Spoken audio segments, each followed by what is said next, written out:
Oh no! Oh, my camera's frozen. This is not good.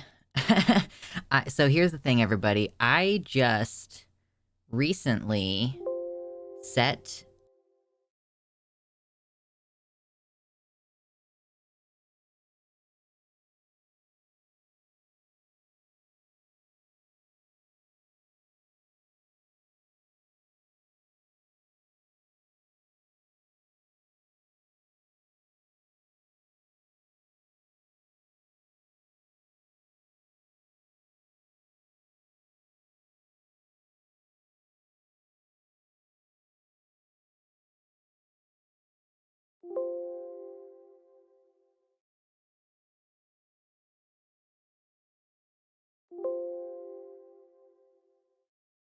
We're trying. We're trying some things. We're trying to make some things happen. I want to delete it off of here, too. Start all the fucking way over. Hold on.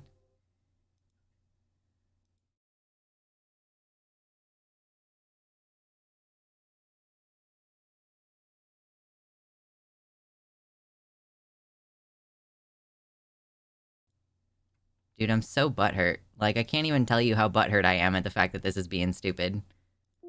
Yeah, remove it. Okay, now let's try to add it. Like, I spent literally my entire morning making this work, so I apologize, everybody, for the fact that it's not working.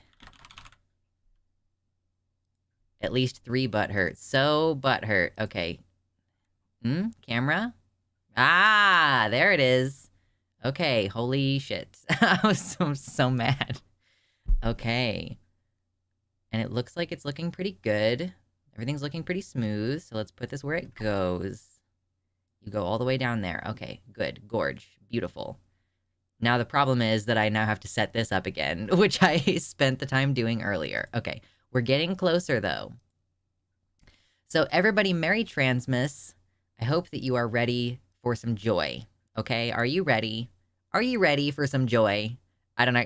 It's so annoying when I'm trying to set a good tone and then it's like, you know, things go wrong. I'm like, why? Why do you have to do this to me? Why do you gotta play me like that? Why do you play me like that? All right, let's squish this down. Nope, not correct. Let's do it this way. Okay.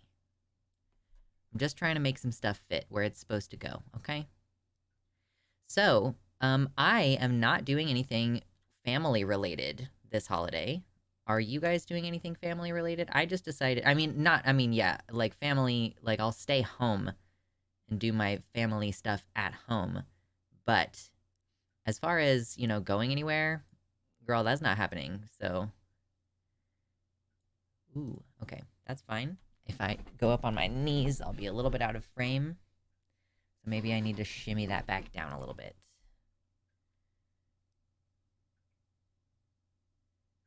Almost. We're very close to being there.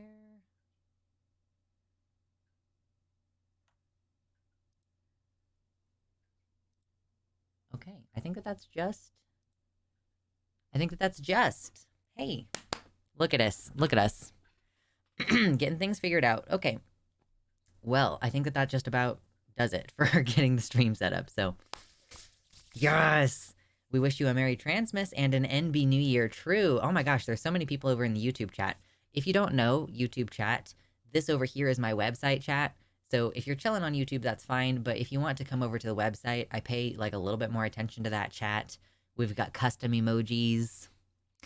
So happy Saturnalia. True. Yeah, it was the night before Christmas and all through the stream. Not a camera was working, just one big blank screen. True. I was gonna go to my sister's, but my niece has a fever, and me plus my husband plus kiddos all have a cold. It's amazing. Like, I frankly am...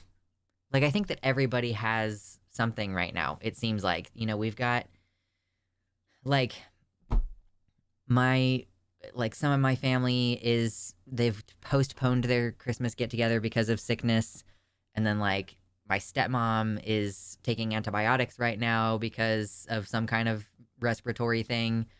It's like, oh my god, you guys, what if wearing masks was a good idea, huh? What if that was a thing?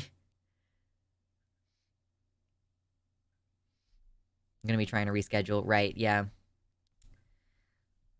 Yes, Mickey hitting the like button. Always appreciated early on in stream. So, frankly, I don't have any particular plans for any like serious news topics. There are two things that were posted in the Discord stream recommendations channel that I would like to talk about that are good news, good vibes only. So, you know, we're gonna come in and out of conversations. I'm sure at some point we'll end up talking about some political nonsense, but for the most part, it's like, you know, it's Christmas. I want to have just a good moment. I want to have a decent time. I'm gonna hang out on video chat at least for a bit with the family, though no present exchanging because too much work for everyone. My husband is like excited to do gift giving this year. We don't normally do a lot of gift giving, but it's just a good opportunity for it. So I have a bunch of stuff for our stockings, and so does my partner. So I think he wants to put his stuff in first. And then so later this evening, I'm going to put the rest of my stuff in the stockings. And I still have to wrap my presents. I actually still have to finish my presents. And I want to show you this one little part of it. And some of you might be able to guess what the broader present is, but I'm not done making it, and I'm only able to show you this because my partner's out doing some stuff right now. So, but this is part of it. This is one tiny part of it. Yeah, anyway, so gonna be hopefully finishing that tonight. Really did not do myself any favors waiting until the last minute to do things. I love Cody. He's the John Oliver of YouTube. I disagree that Cody is the John Oliver of YouTube. I think Cody is a completely different flavor, different comedy style, different delivery. They talk about similar subject matter, I suppose, but man, I can handle John Oliver and I cannot handle Cody. I love him. I've been like a fan of Cody Johnston since he worked at Cracked, which was a long time ago. John Oliver is the Cody of corporate TV. Okay, so that I feel like is a better, yeah. John Oliver posts on YouTube, therefore he is the John Oliver of YouTube. True. Cody Johnston does a show called Some More News on YouTube. I'll pull up a photo. And he, nope, that's not what I wanted. He used to have a show on Cracked called Some News. And it was, you know, he's got this just sort of, he's giving you the news straight. He's giving it to you straight, but he also is kind of just, I don't know. It's a little too doomer for me. Or like, I don't need to be radicalized. You know what I mean? I don't really need the negativity that he has going for him. This is Cody. Cody Johnston. Like, I just don't need it. And John Oliver is a guy who has a show on HBO, and they host some of it on YouTube. And that is, he's like a British guy. It's more, you know, polished comedy, I guess, because he has a whole writing team. Opsis, thank you so much for the $10 dono. Starting us off strong. I just gave you more than that rat bastard Santa ever will. Take that, Santa. Eat my shorts. Thank you. Thank you very much. I really, really, really appreciate that. Merry Christmas. So I was thinking, so just for fun, I wrote Christmas. I don't know if you probably can't really see it on this screen, but over here, the stream goal, it doesn't say Christmas, it says Christmas. Christmas. Here, you can see it here a little bit better. Christmas. Which I guess means that if we hit the stream dono goal, then I guess not only will I flex for you, but I'll go find a stool to step on so that I can show you America's ass. Because I've got quite an ass right now. Not family related. We met at local LGBT center and we could decorate gingerbread. Ooh, yeah, I still have some gingerbread house making stuff. I don't know where it is right now, actually. But I guess we're going to have like just a day of activities tomorrow is our plan. We're just going to we're going to listen to music and chill and play games together and build Lego stuff and like just have a day together. And then for the rest of the week, you know, we're kind of just going to go back to normal, except my partner is like taking a bit of a break from work. Cody's Boar coverage is really fatalistic. Cody's everything coverage is really fatal. Well, I don't even know if I can accurately say what Cody Johnston's coverage is like anymore because I haven't watched him in several years. It's just too much for me. I'm having a very distracted time, but my grandma decided that Christmas is today. Happy Yule. I'm willing to accept. If the entirety of October is Halloween, I'm willing to accept that the entirety of December is Christmas. I mean, obviously, like, I just mean, like, Christmas vibes. I don't really care about the Christian holiday Christmas. So, as far as I'm concerned, like, Yule, solstice, Christmas, whatever you want to call it, the winter holiday celebration of feasting and family time, it's like, you can do it at any point. Some of us, because of how sick our families are not going to be able to do our holiday stuff until January anyway. So, how many of you who are doing family stuff have made or purchased like a filter for the air? I'm really curious if basically anybody is taking this level of precautions.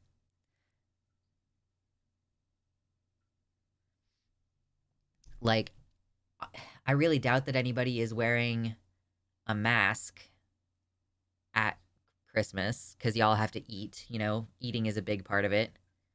I keep thinking I should, but I never get around to it. It hypothetically shouldn't be crazy expensive. I have, like, very seriously not enough money to purchase the filter that I need, but I have the box fan, and I just need to, like, build a filter thing with some cardboard. And it's really easy and not that expensive to make a Corsi Rosenthal machine. I just also don't want to spend even more time arguing with my younger sister about how serious COVID is.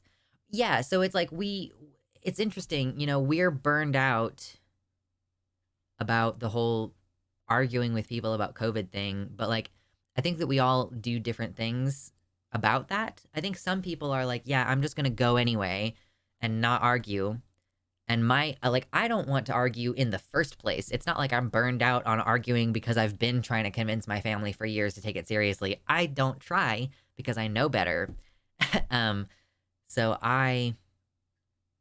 like, if I were feeling like, oh, I don't want to argue with people, I would simply not go.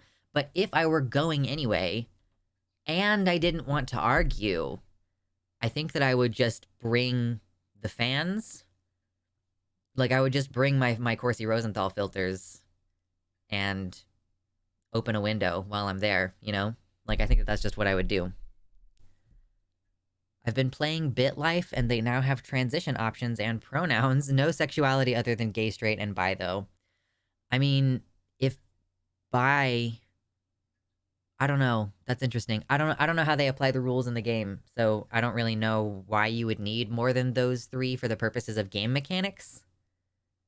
I don't know what the game is like, though. Anyway. Bringing your fans to Christmas. Not sure there'd be food for all of us. I know. That would be the struggle. The struggle bus would be real. Too many pronouns. My family's doing a digital hangout. Nice. Yes, that's the best way to do it, I think. Best way to go. Even if it's not a pandemic, it's still an epidemic, and the flu is an epidemic too, if I remember correctly. I mean, yeah, I think it is still a pandemic, like, because it is still, like, I don't know. It's one of those things where the actual definition it probably can be argued in a way that makes it seem like it's not as bad as it is, Like, I think any move toward calling it anything other than a pandemic, whatever the technical definition of pandemic is just really an attempt at manufacturing consent to being reinfected over and over again. So anyway, this was supposed to be good vibes. I am just so easily distracted. Yeah, epidemic is still not good, Just because you feel like it's less bad doesn't mean that it's good. Just because, that's a fucking, put that on a t-shirt. Just because it seems less bad doesn't make it good.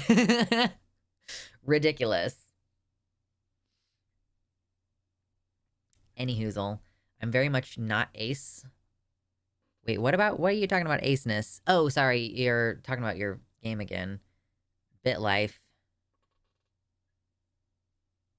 Oh, they don't have ace as an option. Okay, I guess that makes sense. So no matter what your character, like, goes and, like, tries to do romantic relationships? Interesting.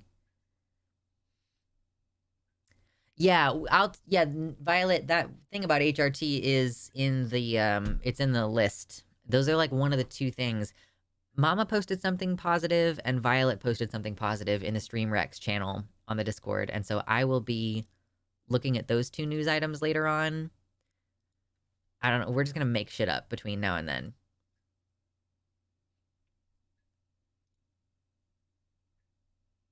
Okay, Discord. Things are going good over on the Discord. Things are relatively chill over on the Discord, which is what we want.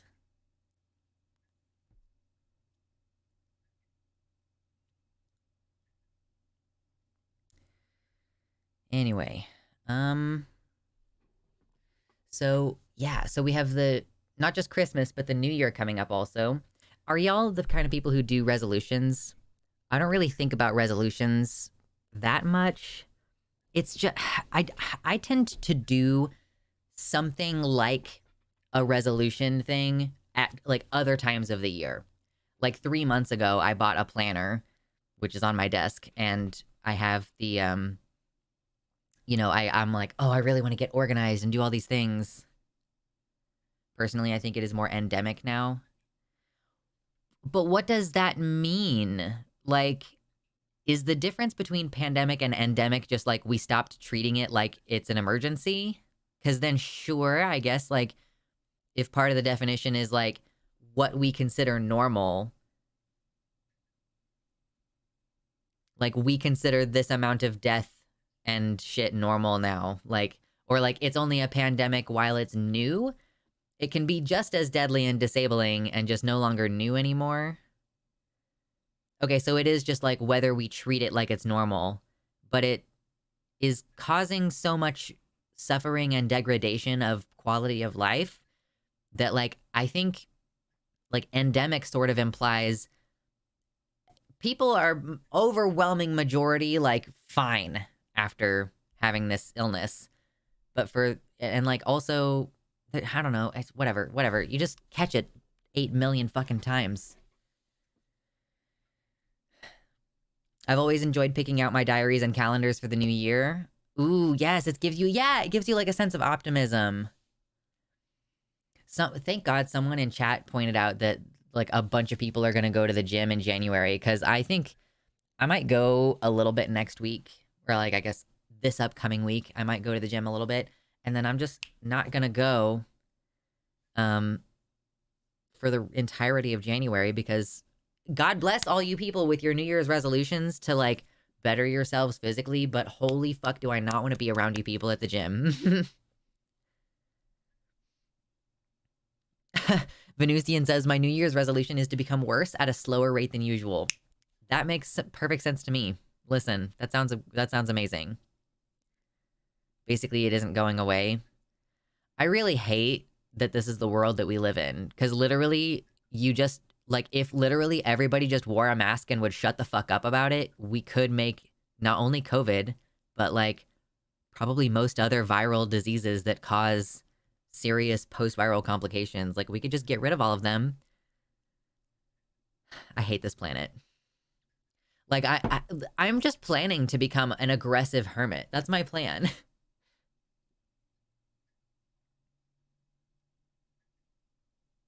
Keep in mind, we still have HIV because of homophobes. Well, yeah, I mean, like, barely, though. Like, we barely have HIV. We could have killed it decades ago. Well, okay, so actually, that's not the case. Like, virus, like, so, okay, I have a friend who has worked as a nurse for a really, really long time.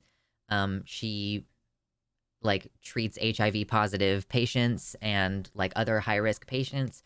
She just went to a conference about, like, viruses, and they talked about HIV/AIDS a lot, and she was saying, she learned, or, whatever, her prerogative on this, having been in the field for such a long time, like decades, is that like viruses take up host in so many of your different body systems, and there's like a very specific mechanism by which the virus uses your CD4 stuff to like, and your CD4 count is like, that's your immune stuff, right? So viruses kind of use some of your immune stuff in order to replicate themselves. And so that's what means, like, you know, when you get a virus, it just lives in your body forever. That's why you get herpes breakouts periodically. If you get herpes breakouts, some people just get the first breakout when they first are exposed and then they basically never do again. But if you're like me and you're real stressed a lot and you eat salty things like chips that like cause irritation to the corners of your mouth, then yeah, like you'll recurrently get herpes breakouts because the virus just lives in your body forever. And so it's a very specific, it's like a genes problem trying to figure out how to like actually cure people of viruses. So since we can't cure people of viruses, they live in your body forever, right? Then what we have to do is prevent spread. And it's very, very easy to do.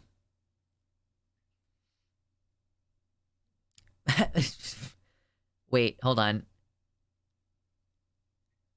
Masks are signs of compliance, like a Hitler salute.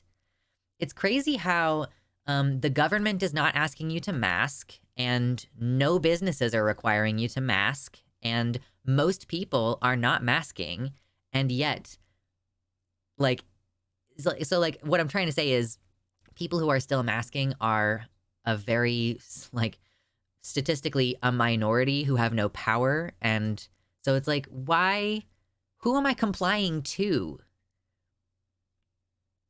People look at me weird because I'm wearing a mask, you know? Like, if anything, all of the pressure in society is telling me to stop wearing a mask and to go, you know, spread the plague repeatedly and spend my money going to concerts and restaurants and stuff and spending on these businesses that require you to not be wearing a mask in order to survive, basically. Like, it's such a strange prerogative that a mask is a sign of compliance. Who am I obeying?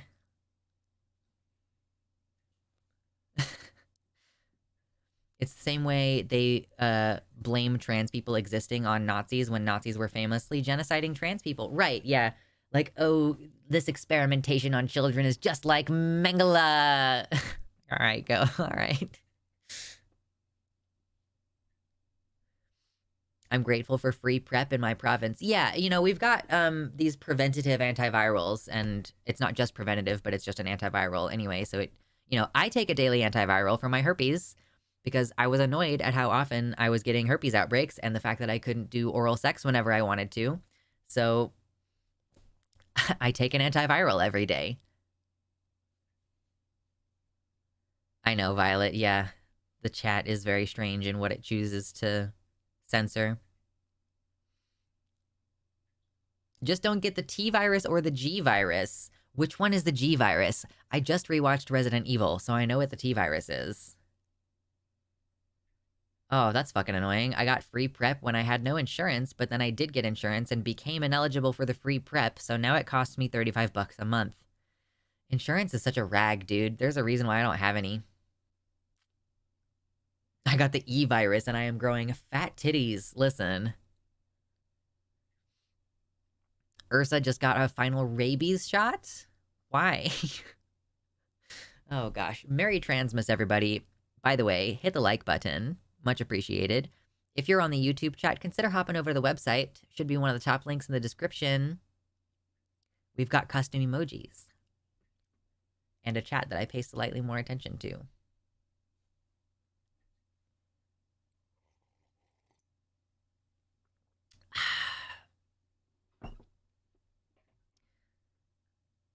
Yes, thank you, Jihariel. Merry Transmas. There's a new program by my plasma center, $25 per shot for participants. Okay, for rabies? Why? Obsis, oh my goodness. Oh my gosh, Merry Transmas, Horties. I am your Santa now. True. 5 gifted tier 1 subs to Venusian, Padfoot, Typical, Hellhound, and Mayo Boy. Enjoy your dicks, everybody. Thank you so much, Obsis. That's fucking lit. Merry Christmas indeed. Transmas. I'm gonna have to show you America's ass. Speaking of America's ass, I know nobody cares about this probably, but I think Steve Rogers is my favorite. When we recently watched Captain America, the First Avenger, we rented it, and because we rented it, I was like, I'm gonna watch it 3 times just over the course of this weekend, because I have it. And I was like, this is a really, really, really good film. And we just watched Captain America, the Winter Soldier last night, and that was a lot of fun. I mean, it wasn't the best movie for sure, but it does, it does hit a lot of the notes that it needs to. It establishes and grows sort of the relationship between Cap and Black Widow. And yeah, I thought it was pretty good. Yeah, I know.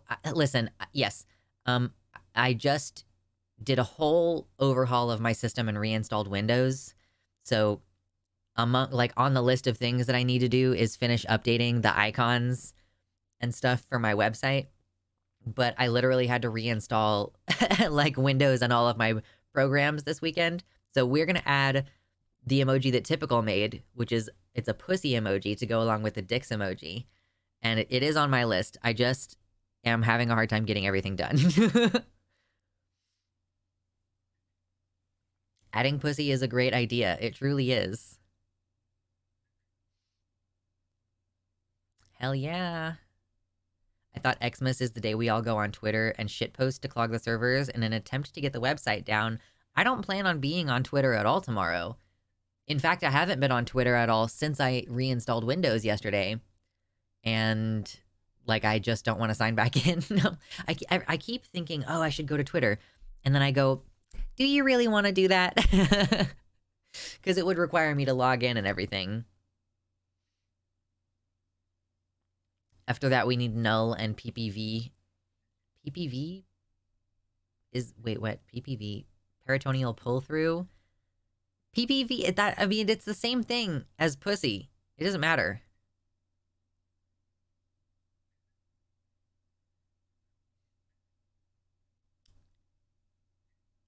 I think, buddy, I think that you might be...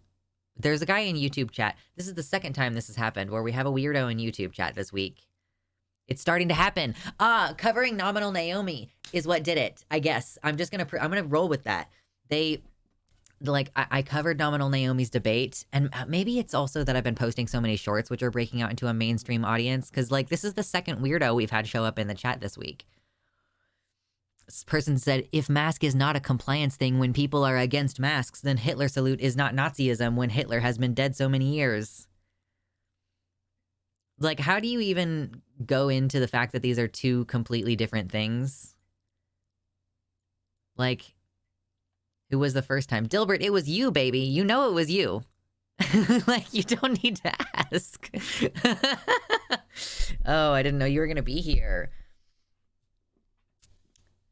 Vulvoplasty is good. Yes, vulvoplasty is good. It leaves you with functional parts. I did great taking callers on Transatlantic too. That may be attractive. Sorry, you did. Okay, I was Typical. When were you on Transatlantic? Yeah, I haven't really seen that much conversion from Transatlantic show. I don't really think that it is actually benefiting me very much, aside from just me feeling like it's kind of fun. Pangolin! It's Merry Transmas, so honestly, we're just gonna let the conversation be free-flowing. Talk about whatever today. I've got a couple of news items that we could talk about, positive things. Yeah. Well, the interesting thing is that, saying, great, I qualify as a weirdo even here, that is a tall order. The weird thing is that, being a psychopath is fucking normal in our society. So when you're an absolutely delusional weirdo about, oh, masks are about compliance,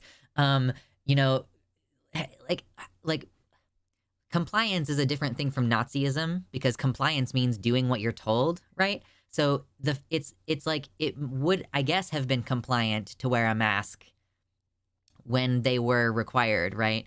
But they're not required anymore. So compliance at this point is doing what everyone wants me to do, which is go back to normal. So I am now countercultural, like, I guess, by wearing a mask. And you are now part of the majority, a majority who has been, frankly, kind of tricked and brainwashed into thinking that it's okay to get COVID over and over again. So if masks aren't like Hitler, why do they call it an oven when you oven the cold food out the hot? True.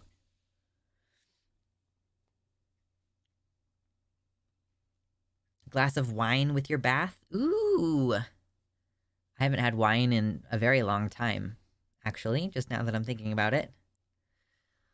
What do people like to do while taking a bath? Oh, okay, yeah. Gonna add some bath salts. It's my first bath after vulvoplasty. Okay, putting on some of my favorite albums. Glass of wine. Candles! Candles! Hopefully something that complements your, the smells. Some fake wine. Yeah, so it's like some sparkling soda or something would be nice. Some candles, stuff that smells good. I guess bath salts, like... I would say also prepare. It's not just about the bath, okay? Because your bath is going to be warm and it's going to be lovely and nice, right? And then you're going to step out of the bath, you know? And you're going to step into a cold, harsh world. So I would say the other thing that you need to think about is like set up your after bath stuff. So do you have a nice soft robe? Do you have some towels that are softer than most of your other towels? You know, do you have something to put your hair in so that your hair is not going to be cold and like touching you? Is there any like really lovely lotion that you want to use right after your bath while your skin is still nice and wet? Like thinking about the post-bath moment as well. Yes, candles for sure. The dismount is just as important. True. I'm kind of with the weirdo on this one. I felt that pants are Hitlerism for a long time. Pants are Hitler. Yes. Bathrobe, lotion, you know. Like, how can you make sure you have enough towels? True. Do you guys have any advice for youngish 18-year-old trans guys with transphobic parents? I'm not sure how to approach medical transition while living with my parents and commuting to college and work. I might have the unpopular opinion on this one. Okay. There are two different questions here. We talked about this on the Transatlantic show recently, actually, so I'm glad that we did have that conversation so that I can now more clearly start from the baseline. Pangolin, you're asking two different questions, basically. And one question you're asking is, like, how do I deal with my medical transition? And how do I deal with my parents? So, you know, I hope that you're not thinking like, oh, I need to wait until I talk to my parents before I start my medical stuff. If you're commuting to college and work, that tells me that you have an income. And it's not like if you use their insurance, if you are still on their health insurance, it's not like they're going to get a bill for you. You would, you know, obviously get your own bill since you're 18. But yeah, like I would say don't let your relationship with your parents get in the way of you starting hormones, right? They might notice that your voice is changing. You can just say that you are sick or something. That's like the best excuse to use. Go like, oh yeah, I've had this frog in my throat for a couple months. It's just not clearing up. Like, oh, you know, remember when I got that cold back in the winter? Well, it's, you know, it's just still kind of weird while you're working your way toward like ideally living somewhere else. Because if you're living with your parents and they're transphobic and you know that, you do kind of want to prevent them finding out, essentially. So, you know, go slow with the parents. If you know for sure that they're not going to be accepting of you, then you just need to move out and kind of figure it out from there. You'll have to just decide whether it's worth it to try to fight them on it and whether you think that they might eventually come around. I don't know your parents, so I cannot tell you what the right answer is, but that's kind of broadly my advice. Oh gosh, checking the phone, making sure there's nothing going on. Covertly taking tea might be kind of dangerous. I know for sure they're going to react poorly. I mean, if you are on a really low dose, then it's not going to change very fast. To be honest, like if you're on a pretty low dose, it's not going to change you quickly enough that it's going to make that big of a difference. But also, if you're 18 years old and you're trans and you know for a fact that your parents are transphobic, your number one priority should be moving out. Even though that is going to put you at a disadvantage financially, obviously, having to pay for rent or part of rent if you're renting a room, obviously that's like, there's a reason why trans people are economically disadvantaged, you know? There's a reason. And like, oh, thank you. I appreciate that. But yeah, so like I would just say that should be your number one priority is like moving out. But there's, this is why trans people are financially disadvantaged, is because we are often cut off from the inheritance of family support, whether that's financial or emotional. And that just leads to worse outcomes. So I know that it probably isn't what you want to do.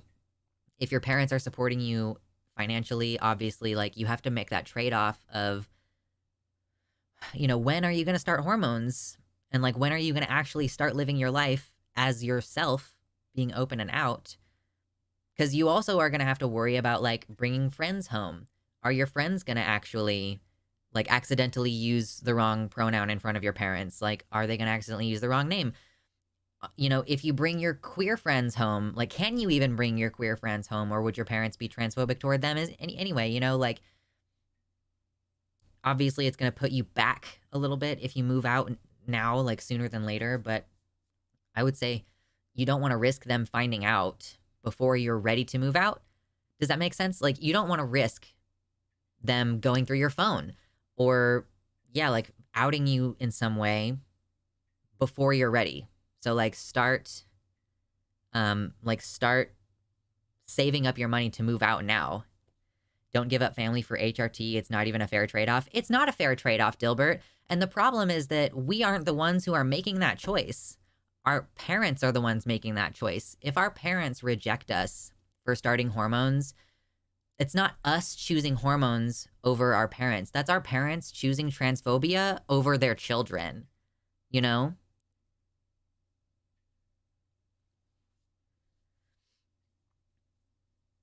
Society has to nerf trans people because we're so awesome. True.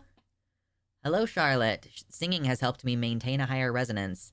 Does not even feel like training if you're into it, unless you're talking about a deeper, lower vocal training. So singing also really helped me, since you all are talking about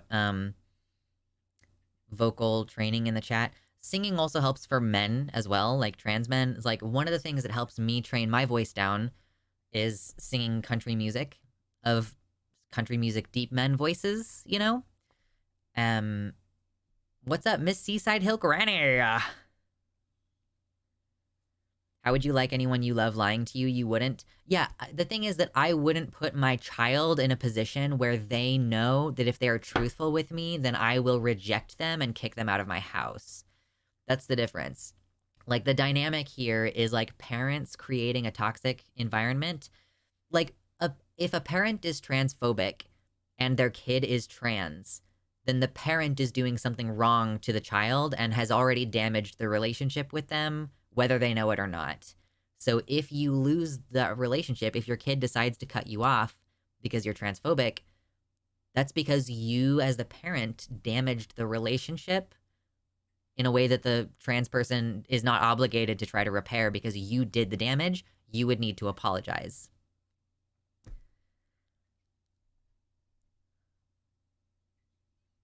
True. Yeah, exactly. Listen, yeah, if somebody doesn't have your best interest at heart, that is, of course, the best reason to keep information from them. Thank you, Nuvenal. 53 people in here. If you want to hit the like button, that would be great. We're doing Merry Transmas. Right now, we're kind of talking about transphobic families. Not everybody gets to have a happy Christmas. I am not a person who goes to family functions anymore. I have conservative family. I have ostensibly liberal, but still really deeply abusive family. So sorry, I just needed to get some fuzz off my camera. So yeah, it's a tough time of year for a lot of folks. And it's one of those things that unfortunately we do kind of have to process as a community and like talk about. And hopefully this space serves as sort of an alternative. We have our little found family here. We've got the horde. I went with my partner to a karaoke party with her family the other day and did femme voice the entire time until I got up and belted out Bob Seger's Turn the Page in a deep voice. Have never felt more powerful. That sounds like a lot of fun. True. Would rather lie to my family than live a lie myself as the wrong gender. Exactly, Corpse Candy. And I think a lot of trans people feel that way. That if their parents are going to reject them, then okay, fine, you can reject me. That is not going to make me compromise who I actually am as a person. And I think that that's one of the most, that's like one of the most powerful things about the trans community, that we can look down the barrel of like losing our family and being economically disadvantaged and potentially being homeless. And we say, yeah, fuck it. Being myself is more important. Like being myself, like I would rather die than not be myself.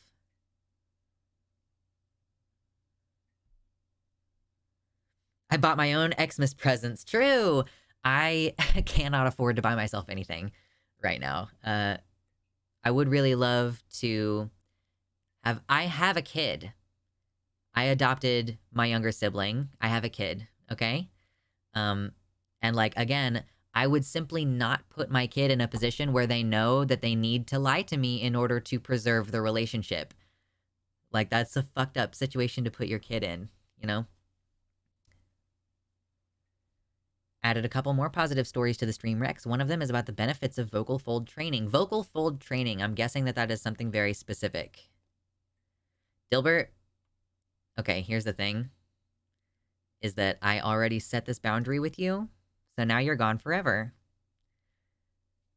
By the way, if I tell you something like I'm not open to flirtation from my fans, and then you flirt with me, you've already been warned. You're just gone forever. I'm not interested.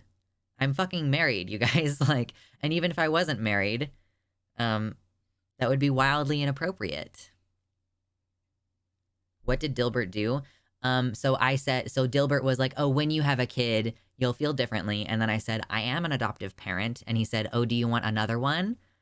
And then he got blocked from the channel forever because he just sexually harassed me. That's crazy. This is my workplace. That's sexual harassment of me in the workplace. I hope that you're still here, Dilbert, so that you know that you just sexually harassed someone.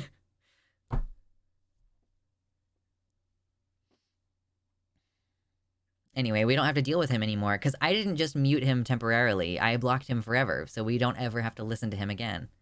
Amazing.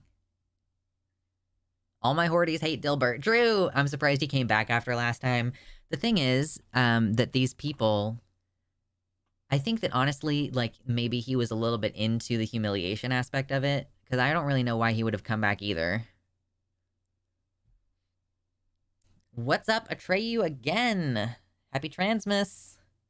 Gonna now be calling any trolls on this channel Dilberts. He set the tone. He set the tone. Yeah, they want attention. So now he doesn't get any more attention. No, I feel like, no, if we call them Dilberts, that's like... you know, we're giving him a legacy then. We don't need to give him a legacy. He needs a dominatrix. Well, you know what? He needs to pay that person. Just call them banned. True. I'll just keep calling them chuds. That'll work.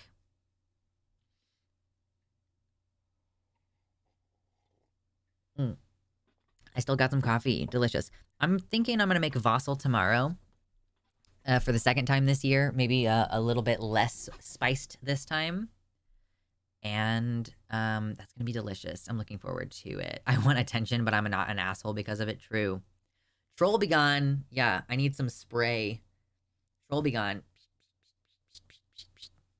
Spray you like a kitty cat.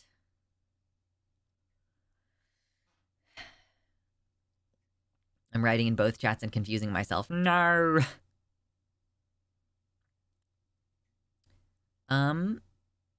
Interesting question from Pangolin.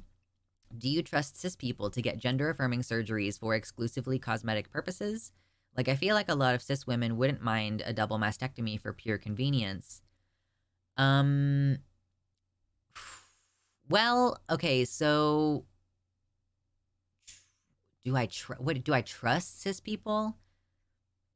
The question here, I think, is do I think that there should be any should there be an authority figure that can impose on society like in which situations you are allowed to get certain procedures done? You know, like that's the question, sort of like, is when we're discussing, oh, what if we made these surgeries more easily available, then anyone would just be able to get them. And it's like, okay, well, but what would be the problem with that? Like, what is the problem with there being more accessibility, right? But it's like, how do we enforce that? So like, do we have a legal requirement? Do we just let the insurance companies continue to set the gatekeeping? Because they already do that. Like most of these procedures, like a cis woman can't really get top surgery without doing it privately. Like she can't get insurance done. She would have to pay for it all out of pocket, you know? And then she would have to find a surgeon who didn't require her to have like a gender dysphoria diagnosis. And even like a lot of surgeons require you to have a psychologist letter, even if you don't have insurance that requires it. And like, what would they say? What would they declare as the like reason for surgery? I guess you would just need a psychiatrist to say, this person is mentally sound and she says she wants to have her titties completely removed, even though she's not trans. And I find her to be of sound mind, so you should give her this surgery. You know, like, okay, you know, I guess the system just already requires so much gatekeeping that I don't, like, I'm definitely not going to advocate for more gatekeeping, personally. So yes, true, some women get double mastectomies done as preventative measure with breast cancer if they have the gene. Like Angelina Jolie had a preventative mastectomy. She didn't even get cancer. She just had them removed preemptively. Right. So then it's like, okay, are you requiring a diagnosis? Are you requiring a genetic test? Okay, you have to genetically test and find out that you have the BRCA2, and then they'll do the surgery. A cis person could want and get a double mastectomy, but in the case of regret and complications, a cis person would inevitably blame the trans community, I think. I mean, like, cis people get breast augmentations and breast reductions all the time and regret them for completely non-trans related reasons. So, I don't know. I don't really see how it could have anything to do with trans people in that case. But I also, yeah, we don't make things legal or accessible based on the potential for regret. Otherwise, we would stop doing knee surgeries entirely. We would also require like stringent psychiatric reports for people who are trying to seek a nose job. Maybe they just need some kind of racial acceptance training. If it's like if you're a brown person who's trying to get a nose job because you've got the really strong, beautiful nose, you know, maybe you just need to get some some therapy to make you accept your beautiful natural features rather than offering you surgery right out the gate. You know, we can make this argument about other things, but we don't really do this.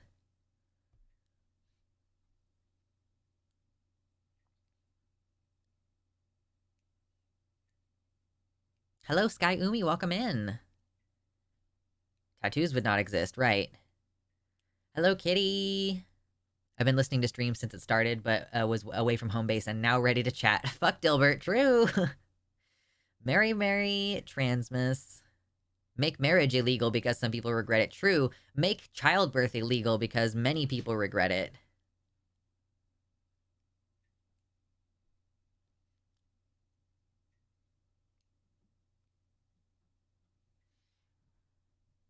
Yes, the strong, beautiful noses. Excuse me. Yeah, y'all missed Dilbert, and now he is permabanned. He sexually harassed me in my workplace, so he got permabanned.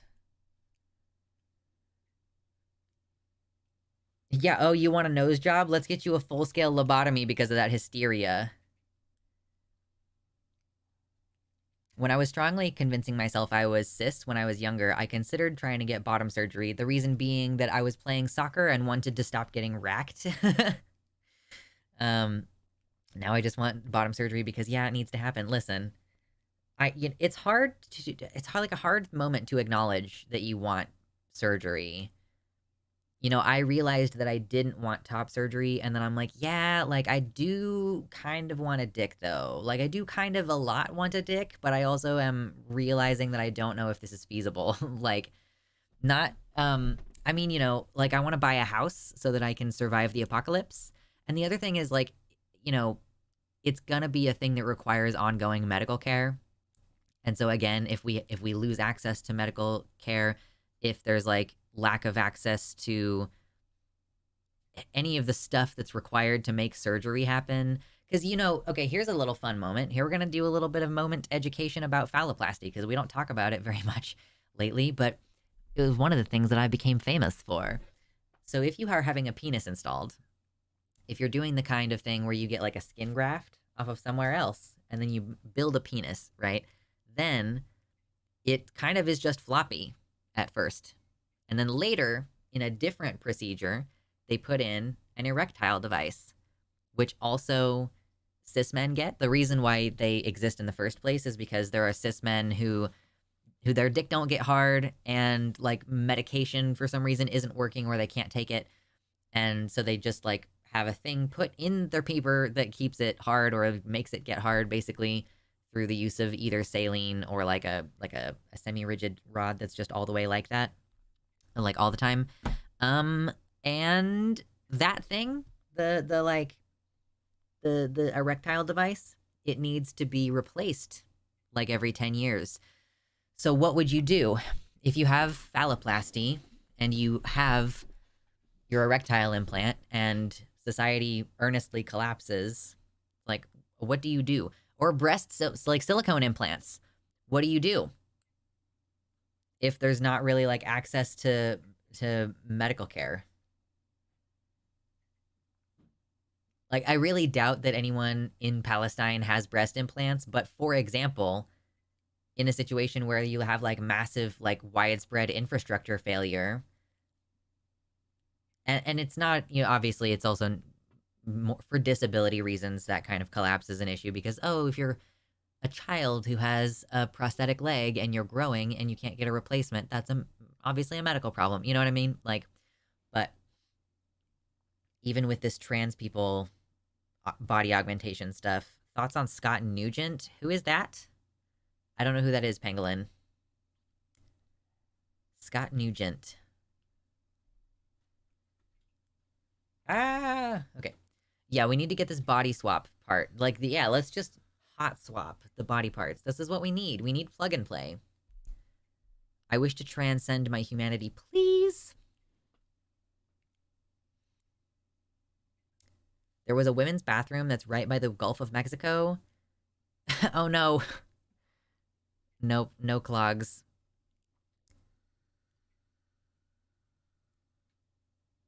Oh, do I have this over here? I don't know why I have this over here right now. Sorry. I clicked over to this screen for some reason earlier. Good to know. Scott Pilgrim, Ted Nugent, OTP. Listen. Oh, goodness. Well, okay, so let me take a look at we had some good news posted in the Discord, so I'm going to take a quick look at that. If you haven't hit the like button, do that while I'm reading. Got some new stuff going on here.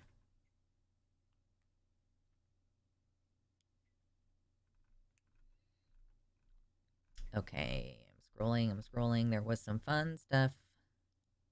That's a fun stuff. And this is a fun stuff.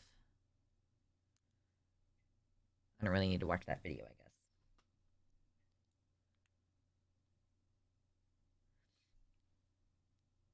Hey, Charlotte. Very excited. I'm finally going out of town to talk with a specialist about bottom surgery in like a month. High five. Very excited. Like Freaky Friday, but gender swapped. Okay. Interesting. Yeah. Yeah. Probably is not going to happen for another year or more, but still. Right. Yeah. Even when we get on the list for, it's like, okay, you get on a wait list for a consultation. All right. Maybe the consultations are booked out through 2024. And so you'll get a consultation in 2025. And then they set your surgery date from there. Maybe they'll set your first surgery, or maybe they'll set your pre-surgical appointment date or something. But it takes forever. It takes a long time to make it happen.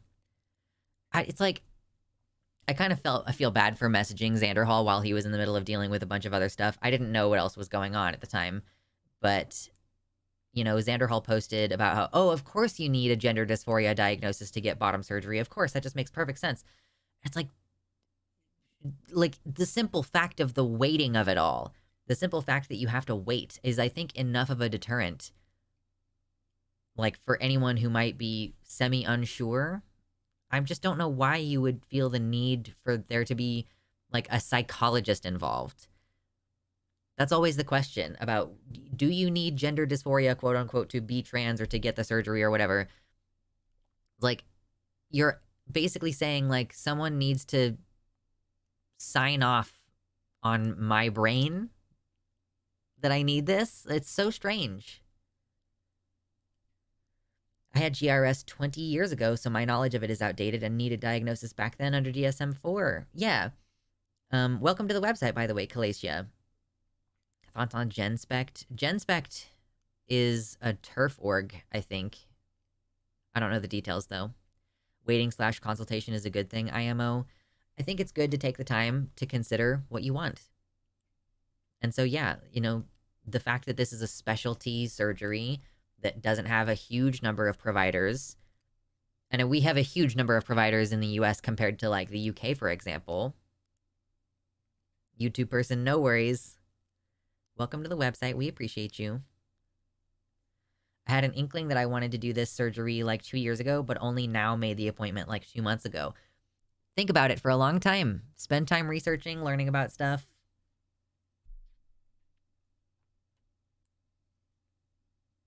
It's a good idea. Okay, I was gonna pull up something about Thailand. What happened in Thailand?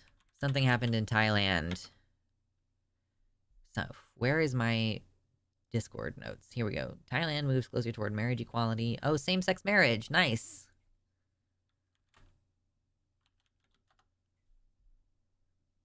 Cool.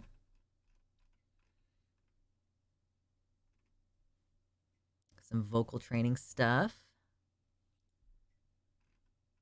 Okay. Neat. Ooh, Violet, thank you so much. Tier 1 sub saying, hoping you can move somewhere safe 2024. Keep fighting, y'all. Hell yes. I think technically speaking, I'm probably going to move like late 2024, early 25. So basically 1 more year. Just hold out 1 more year. And then I get to live somewhere that's a little bit more progressive, hopefully. Y'all who don't know, I'm from Kansas. I live in Kansas.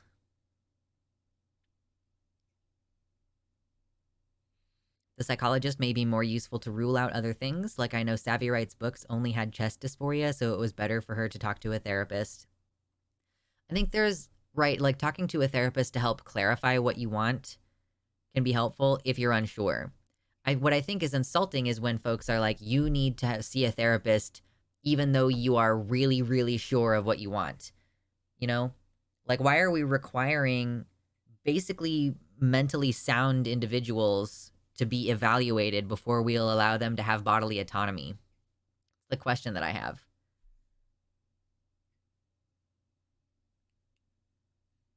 And, like, I do think there's a difference between being forced to wait versus, like, choosing to wait. So, I saw Washington State was going to have a strong chance for a Republican governor. I really kind of doubt it.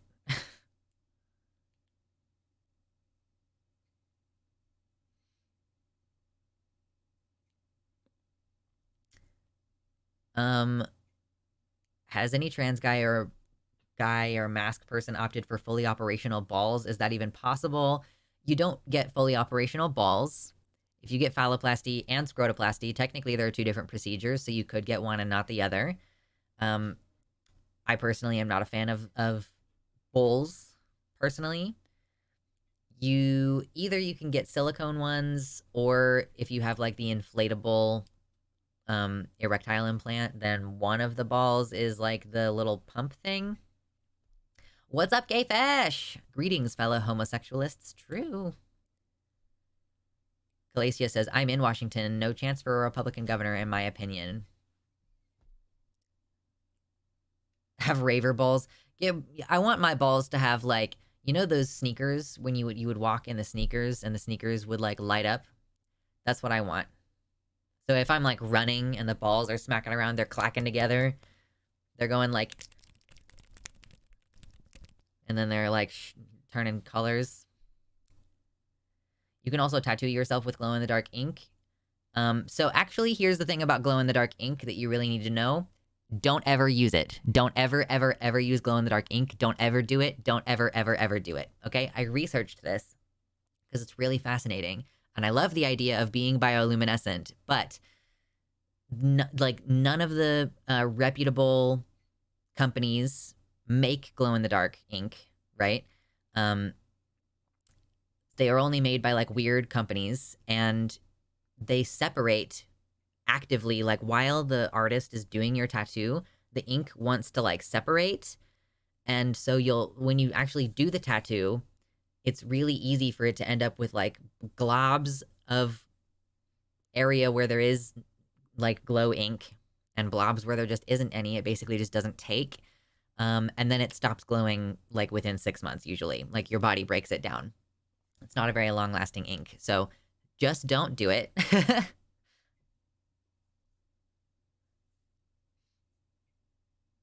It is also tied to cancer. Right, yeah. If you need the ink to be, like, for some reason, tattoo ink is not regulated like you think it should be. And so you do need to go with a company that is broadly trusted within the community. Got my 12 USD worth in that. Yeah, thank you. Yeah, exactly. What's up, Jai Hind? I'm new to your channel. Can you explain me on what topic you came to stream? So today we are not really talking about anything specific.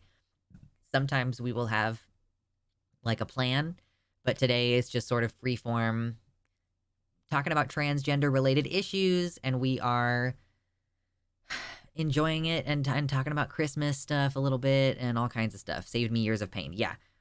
Potentially saved you some trouble. So do not get glow-in-the-dark ink tattoos. I have some lights up. Yes. Merry Christmas. It's, obviously it could be more festive, but, we did our best. We've got a little tree. See? He's adorable.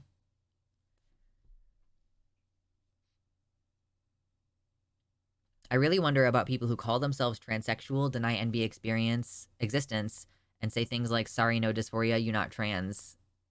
Yeah, they gatekeep so much. And they seem to want there to be more gatekeeping. I don't know. It's quite strange.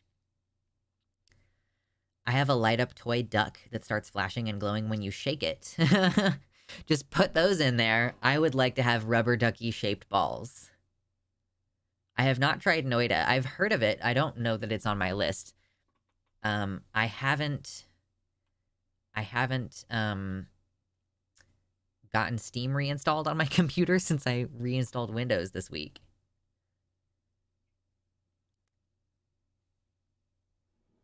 New poll shows Republican out to narrow lead in race for Washington governor.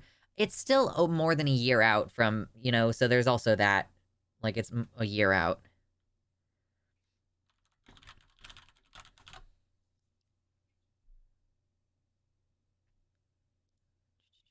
I'm looking at it, though. I'm looking.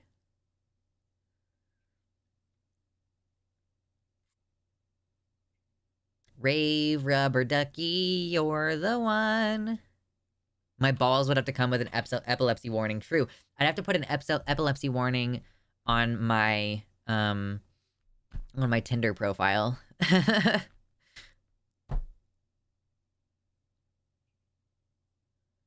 True, America, where you need a psychiatrist to be able to change your body, but absolutely nothing to be a military weapon.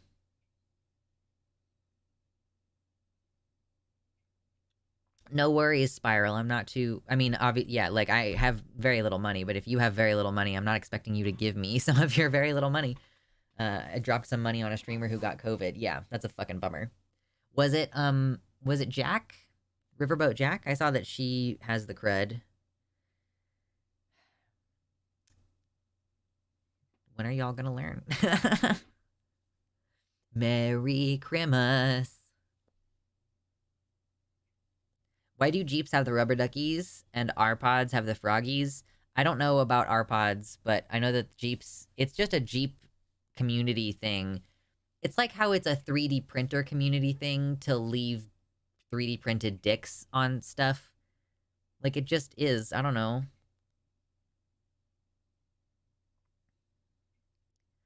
In a head-to-head race between Rijkaard and Ferguson, Rijkaard holds a narrow 46 to 44 point advantage over Ferguson, with 9% still saying they're not sure. I mean, I just really doubt it. In Seattle, we don't know who's being polled when these polls happen. And a lot of the time, polls this far out are not very predictive, and especially about a 2-point lead.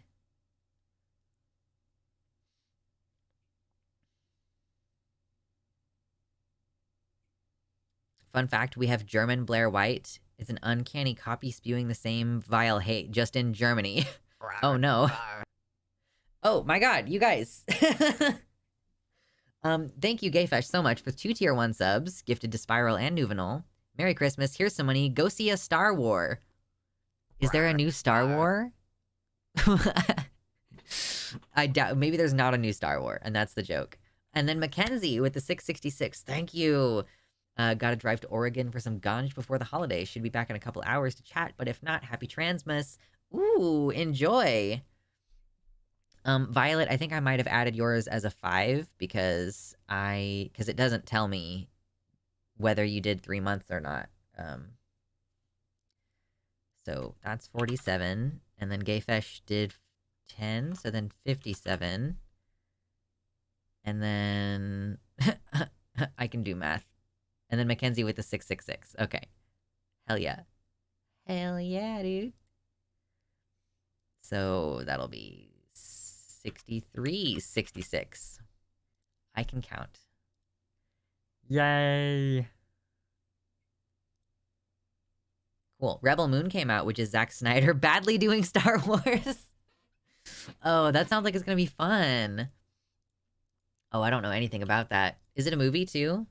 Rebel Moon. Oh, no. Oh, Anthony Hopkins. Aw. That's sad. You got Anthony Hopkins in for a shitty Star Wars? Man, it's on Netflix. Anthony Hopkins voices a robot. Listen, this is anti-autistic bullshit. I like his robot. Okay. Okay, well, I'll take it. Yeah, German Blair White. I wish I could respond to German Blair White, but I don't speak that language. Can we get to 69 likes today? I'm also... So usually what happens when we hit the stream goal is I take off my hoodie and I'll flex because I'm wearing a tank top. But I think today, since it's Christmas, I might also go find my step stool and try to show you America's ass. Just for fun. Anthony Hopkins I mostly know from Westworld. That show is insanely underrated. You know, and of course Anthony Hopkins, like the Eat People movie. Eat People. Hannibal Lecter. It's not his real last name. He's just called Hopkins because he's Rabbitkin. True. My step stool, not my bio stool. My step stool, yeah. It's the poop once removed. Yes, Transmas, it represents a new front in the brutal war on Christmas. That's why I'm stealing the iconography of Christmas by putting up Christmas lights and Christmas tree and holly and stuff. This is... I'm taking over. I'm taking over. German anti-trans content sounds like a particular niche, right? Another 666. You guys are so weird. Just because. Thank you so much, Agamotto1313. We need a Baphomet statue. I'm sure I could 3D print one. Maybe someone donate a Baphomet statue for stream. That's not necessary. I'll just 3D print one. I'll just print one. Oh my god, Naomi! It Krima! True! Thank you. Put a Baphomet statue on your wish list.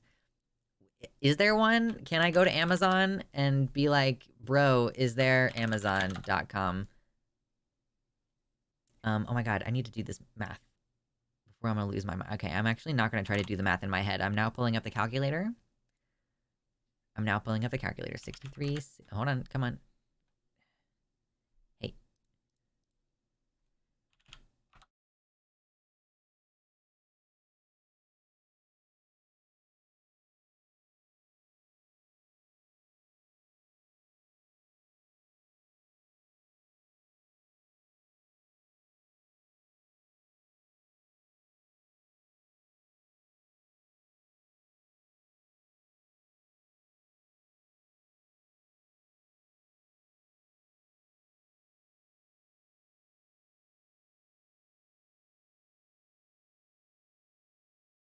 Oh, no, where did I go? I went nowhere. Don't worry about it. Where were you when Luxander was kill? I was kill. Emergency support demons? Who is America's ass? Okay, so Captain America. It's America's ass. His ass. Steve Rogers. I am insinuating that I am Captain America. Cute plushies of Baphomet? Yeah, so I'm on Amazon right now. And I'm looking. Yeah, Luxander has America's ass. It's true. Let's just look up Baphomet on Amazon with like no other. Okay, so there's like, yeah, I could get like a Baphomet statue. I could probably also 3D print one, but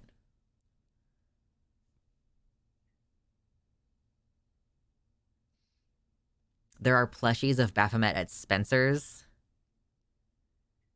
Emma Thorne sells the cute Baffy plush. Emma Thorne? Charlotte says, I've got the world's ass. High five.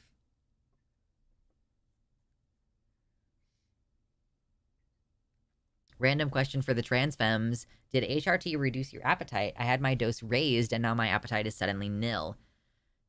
I would say, as someone who doesn't know anything about that testosterone is known to make your appetite increase, so I could see an increase in estrogen making your appetite go down.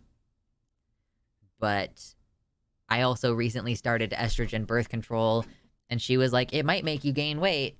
Obviously only if you actually eat, but I think the implication was it might make you hungry or like crave food more. Oh my god, I gotta drink water. We've been here for an hour and a half and I haven't drank any water.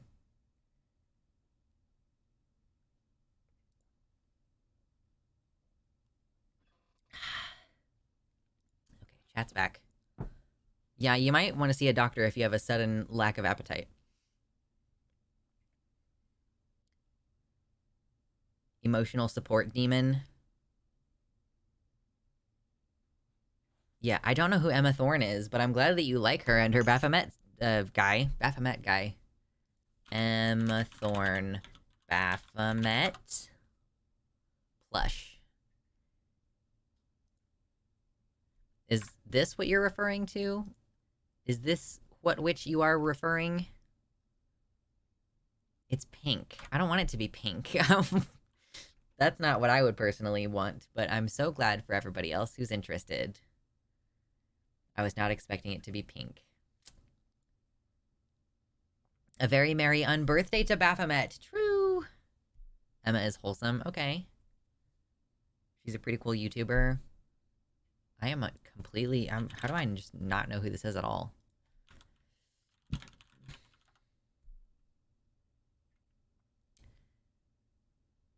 Okay. Have I seen her before? I don't know if I've seen this person before, but I'll look at her. I'll look at her later. I could not get the glow-in-the-dark emotional support demon from Clicky Wiki. Sag. She does anti-theist content. Okay, well, that's always good. Homophobic Christian, quote, debunks my comedy. Are you just she just a streamer? She's just a streamer like everybody else. Okay, well, interesting. I should tell Jimmy that I'm able to be on his atheist-specific shows. Like, I'm fully capable of not only being on the trans-related show. She mostly does edited videos, not so much streaming. Okay, cool.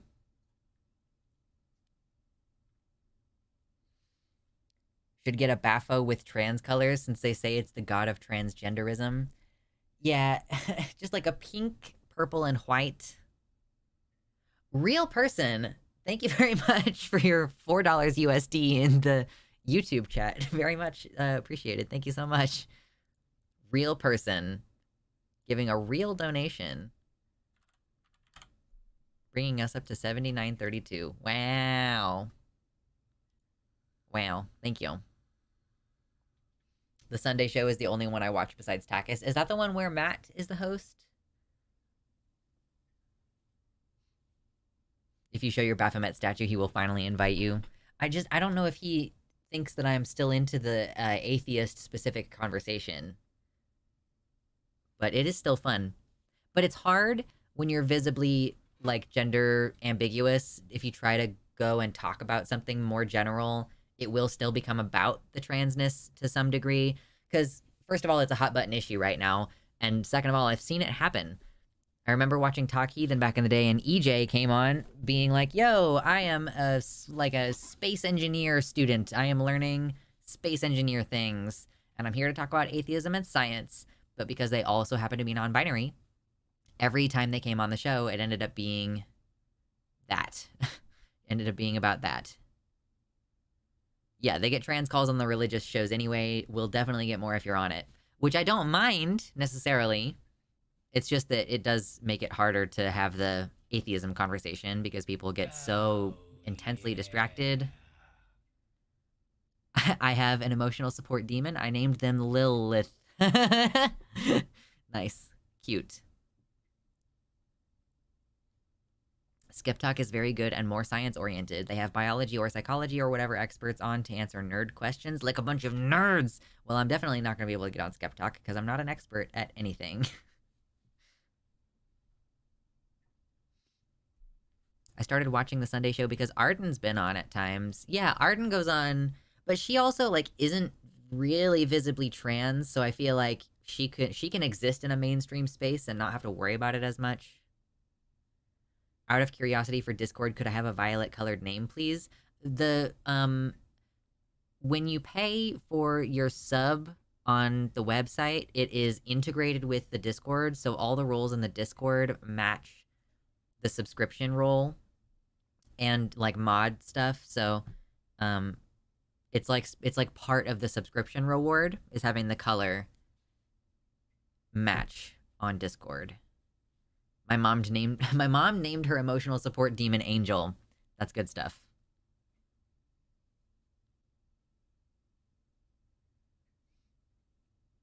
It's kind of similar to why Demon Mama stopped doing debates. They would just trot her out as a token trans, then make everything she said about her being trans. Well, Demon Mama was, like, going into spaces where she knew that people were going to be hostile toward her, and then she would remain in those spaces, and it's like, yeah, no wonder.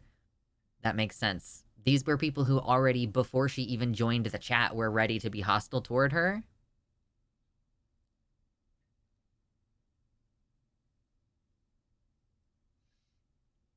Anyhow. I feel like some of the Bible book names could be used as non-binary names, like Leviticus or Corinthians. Corinthians.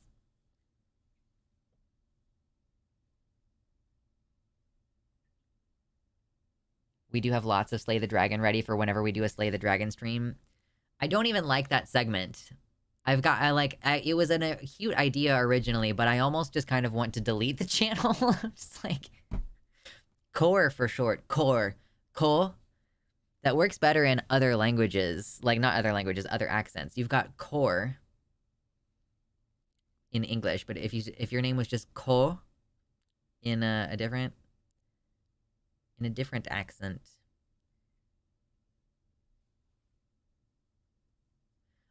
are you asking what Slay the Dragon is? So I had a segment idea a long time ago that was like, you would submit your funny videos and then I would try not to laugh. That was the original premise. And then I was like, well, trying not to laugh isn't fun. And then it's just, so it's supposed to be like, haha, it's just a segment for me to react to stuff. And it usually doesn't end up being as funny as I am hoping. And every single time I do it, it's not just that the stream gets demonetized, some portion of the stream gets a copyright strike.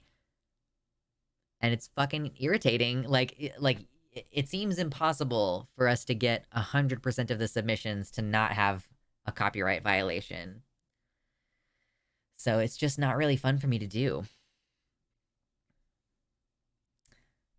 Yeah. But I want there to be something else. You know, Demon Mama has like the Cooking Mama segment where she goes over horrendous cooking videos, and that's all like funny. But it's gonna need to happen organically, and I don't know what it is yet. It's like a fun segment where we don't have to, do anything crazy. I don't know.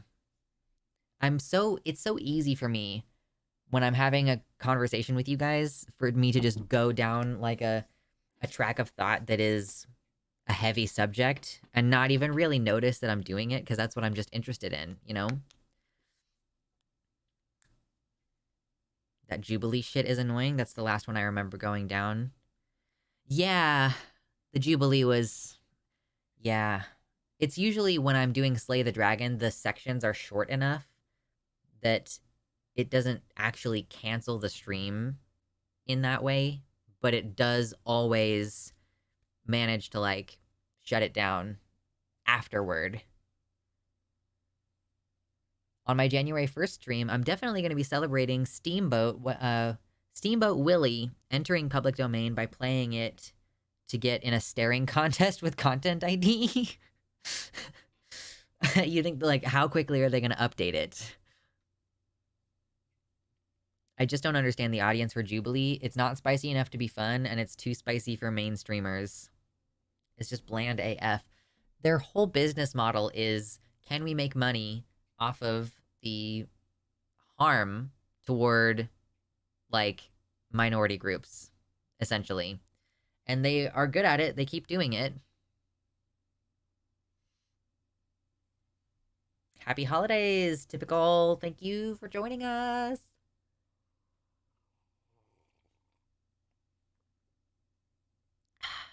Water is delicious. Oh my god, water is so good.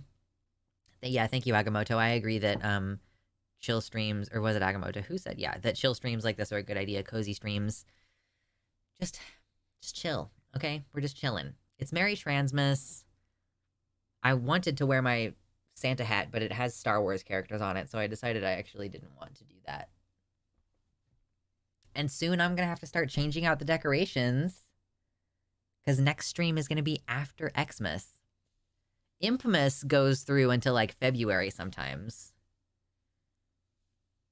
Anthony Padilla is better, as he is actually empathetic compared to Jubilee. Yeah, I like Anthony Padilla. He's pretty cool. Jubilee is what happens when you let centrists think that they're not spineless cowards. Like, we're just asking questions. We're just not taking a position. We're just staying in the middle. We're just providing a place for a debate. Thank you. My hair is... I'm trying to get it to recover. Honestly, I think that the thing that it really needs is hard water shampoo. Because Kansas has pretty notoriously hard water, and I feel like there's so much frizz. It's, like, better today, because I've been doing some different things to try to take care of it better. But yeah, I don't know, it's still struggling. And I'm trying to get my natural waves to come in. It's hard. You can see that it wants to. I didn't have my hair up last night. This right here in the front, you can see my hair wants to do a wave. It just needs to be less damaged, and, like, the hard water... Look at this down underneath here. It wants to wave up. Like, it wants to do it. Ugh. Trying to take care of it better. How long are you leaving conditioner in? My routine is... I don't really have a routine. I don't rinse all of the conditioner out. I leave some of the conditioner in my hair, and then before I even get out of the shower, I spray in my leave-in conditioner, and then I put my hair up and like leave it up there while I finish washing my body. It's a whole thing. Jubilee often takes the discuss out of discussions. I mean, you come in and you know that you're going to have some serious disagreements. Like my recent one that I tried to watch was Blair White versus like some non-binary people. So if you go in, if you're Blair White, then you know what you're there to do is stir up shit to make good clips. Like that's what she's there to do. As a non-binary person who goes there, you know that you're there to be antagonized. And so you're going to be defensive. And it's just not like a good medium to have a discussion. You know, you're going in knowing that you're going to be arguing with people and having people be rude.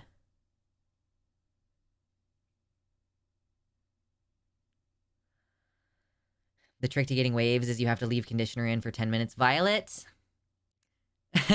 there is like so much, like I have watched so many different people do like multiple different routines. Like there is no one way to do it. And like for a hair like mine, if you leave conditioner in for 10 minutes, there's a good chance that it'll like weigh it down quite a lot. But leaving it in for 10 minutes is like a mask or like a deep condition. You can do it sometimes, but you can't do it all the time. Otherwise, like that's just like a lot of product like just on your hair. Anyway, like there's I don't do the same thing I'm like sometimes my hair needs protein and sometimes it needs like hair needs all kinds of different things and it needs different things on different days and I don't have a set routine. I'm trying to get it to recover from having a lot of hard water and also from henna because you see this red, it damaged my hair. It made it very dry because like my hair up top wants to wave and then down here it starts to get really flat. So it's very obviously like damaged. I'm obsessed with hair routines. Yeah, I've been learning about it recently, and there's like so many different recommendations for people with wavy and curly hair. It depends on your hair porosity and your hair texture, like, and how damaged it is.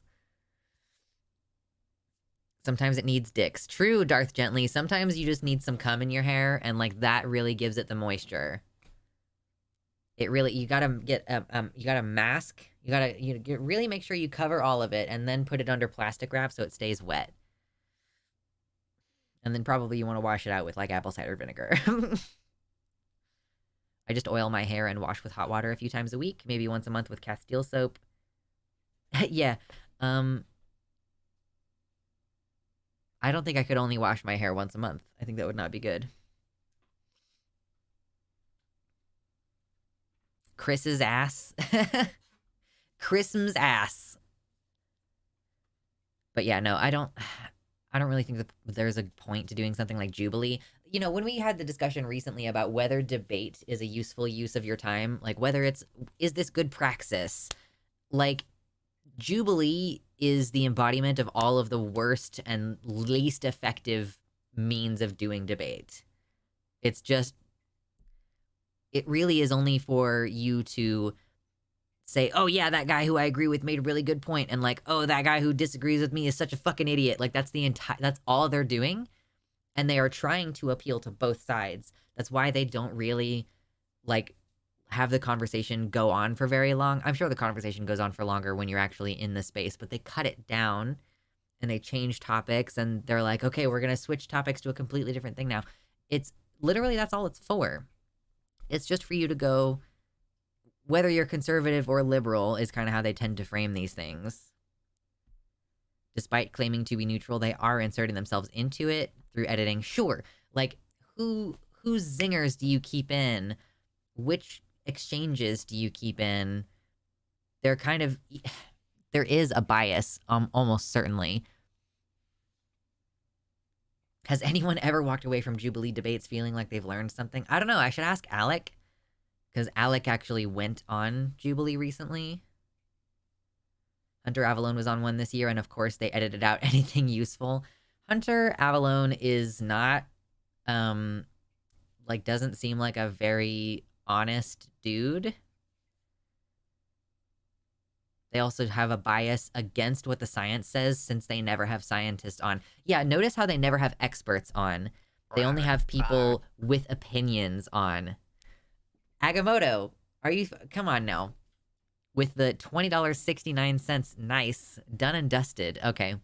Is that the stream? That's the goal now. We've hit the goal now. I feel so bad for what happened to Hunter recently. Yeah. Random dude showing up at your house, like, being weird and threatening. Like, it's not a good time.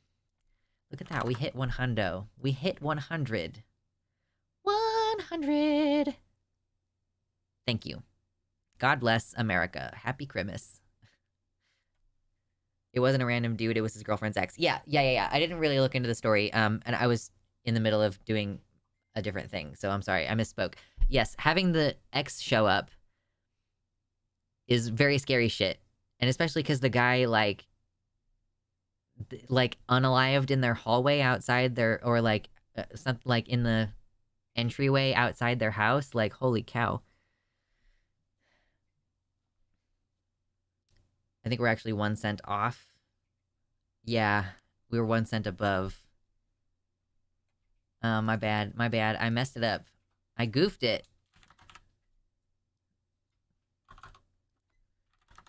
Ah! Okay, now it's accurate. Mm-hmm.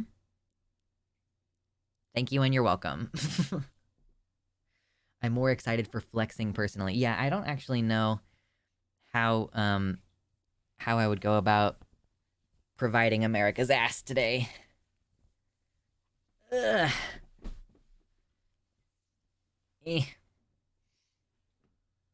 Solution, flex butt, true. You know what? I'll just do that now.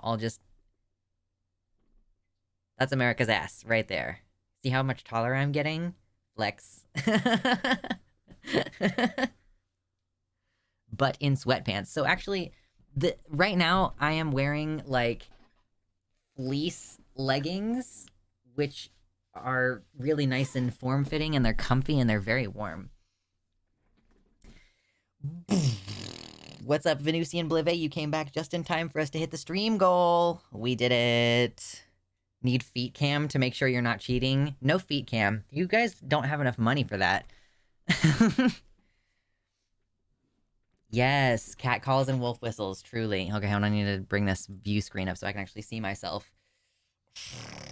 So I feel like this is less impressive than what it should be for how hard I was going all fucking month, but maybe is this where the body dysmorphia kicks in? You're like, it's not as much bulk as I wanted to put on this month. My back is only like several inches wider. Swole AF, guns out, sun's out. Delicious. And now I'm warm. Now it's totally toasty warm. Ugh.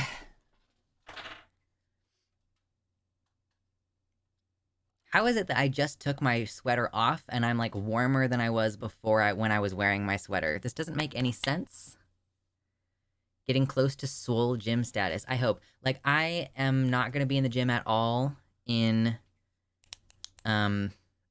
January, and so like I'm going to have to work really hard to maintain my mass by just doing a lot of stamina workout.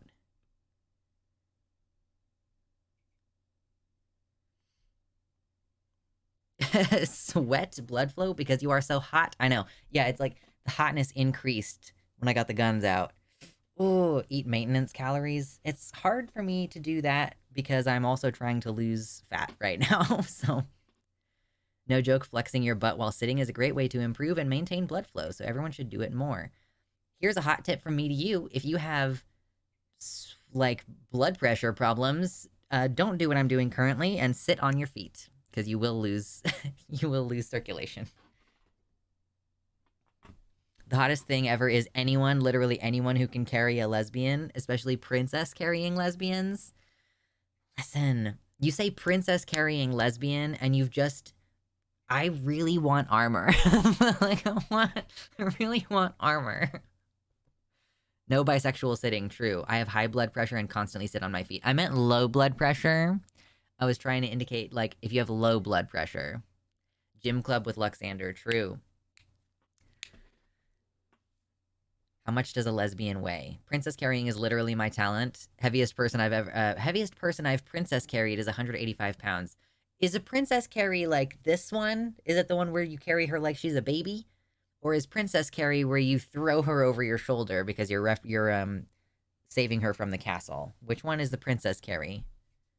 Sometimes I squat them too. When you squat them, of course, they go across your shoulders like this. And then you squat them like that, right?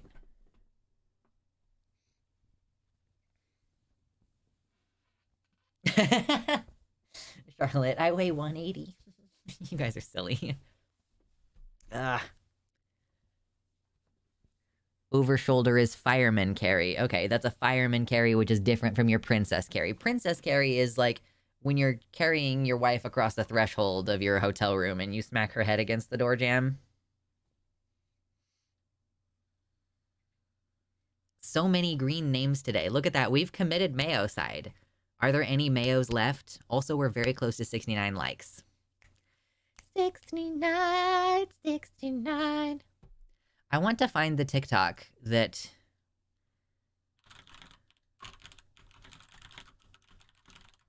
Let's see if I can find this. Ah, yes, I think this is the one. Okay, I want to show you guys this video that made me go, oh shit, I want armor. Oops, I didn't mean to want that. Are you ready? I just want to show you this really quick. Yeah, sitting on your shoulders. Okay, here. Different ways to greet your armor-wearing friend. Like, the one on the right, the girl on the right in particular. I love her armor and I want it. I want it. Also, that's the acceptable way to greet me if I'm wearing armor, is to Sparta kick me in the chest. That's correct. What's the biggest dicks combo we can do all at once? Dicks, dicks, dicks, dicks, dicks. Can you do it? So that's what I don't know how much money it costs. It's not like that much armor either. She's got like her one major plate across the breast. She's got like something around her. She's got like a girdle around her waist with like 3 different pieces. She's got her, I don't know what you call this thing that protects the outside of her leg. I don't know what you call that. There's probably a word for it. And then she's got like, her shoulders have some armor. And like she's got some leather underneath it all. Yeah, that's just really cool though, and I want it so badly. You guys are dixing all over the place. This is not a successful combo. You have not succeeded in doing a combo. Why am I green? Venusian, you got a gifted tier 1 sub earlier.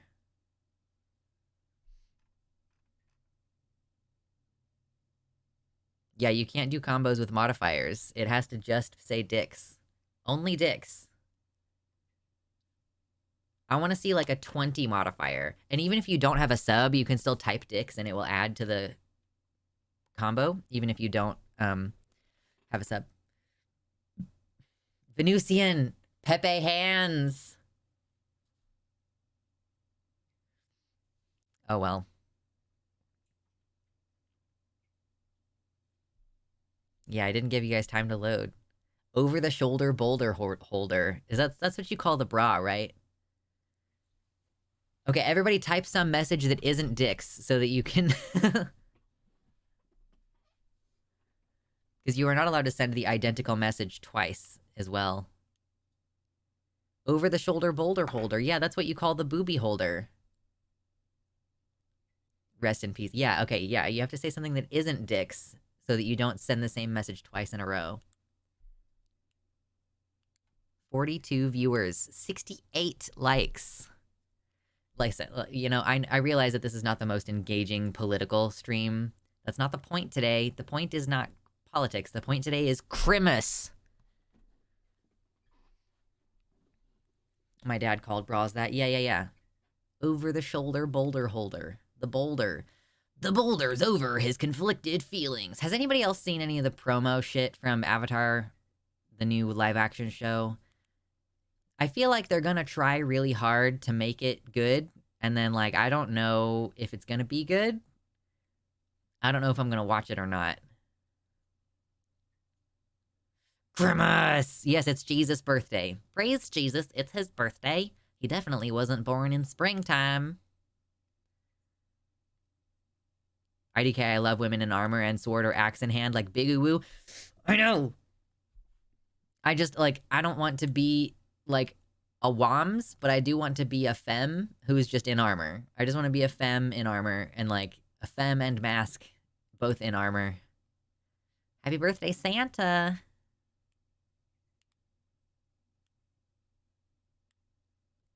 We're trying to get this combo. I just wanted to say, there's like 44 people here. There's got to be 20 of you in the chat who can contribute to the combo. Why are we talking about trans widows? That is a good point, though. Yeah, 6 is as much as we can get to. Not gonna lie, I want to get a leather D&D-esque cosplay with a leather cloak. I mean, yeah... Why? I feel like I would not want a leather cloak. It would have to be a really nice, thin leather cloak for it to have enough movement. Because I just feel like it would be so stiff.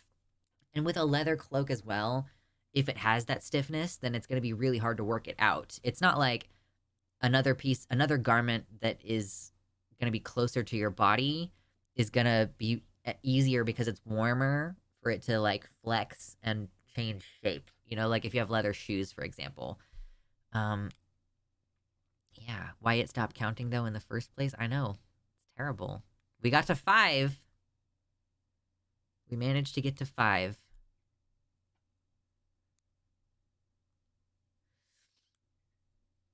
Trying so hard, you guys. Live action Avatar will never feel right, IMO, no matter how good CGI gets. Right. It's like, how are you gonna put the personality into Appa? There is no frame of reference for, like, similar faces. Like, how are you gonna do it? How are you gonna do it? Venusian. Oh, God. I could cheat our combos easy because I have mod powers so I can spam it, but that doesn't feel earned. It's not earned. I just don't... I'm not really excited about the Avatar thing. I just, you know... Hey, we passed 69 likes. Yes, look at us. A Dick's miracle.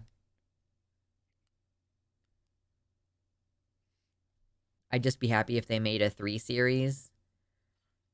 I just want someone to... I want to tell original stories. Stop trying to rehash the same... The original creators left the live-action remake, which makes me think it will be bad. You know, I had the same impression.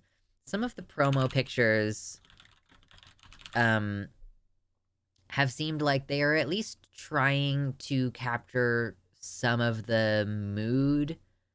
For example, I saw a picture of the machinist and June. Is that her name? June? And, like, it seems as though they're trying to get the details right all the way down to the lighting in the scenes. Just comparing particularly the machinist in the footage photo compared to the show. It seems as though maybe, you know, they're going to try really hard to match in certain ways, and I don't know if it's going to come across. If you want more Avatar, simply go read the Avatar books. True.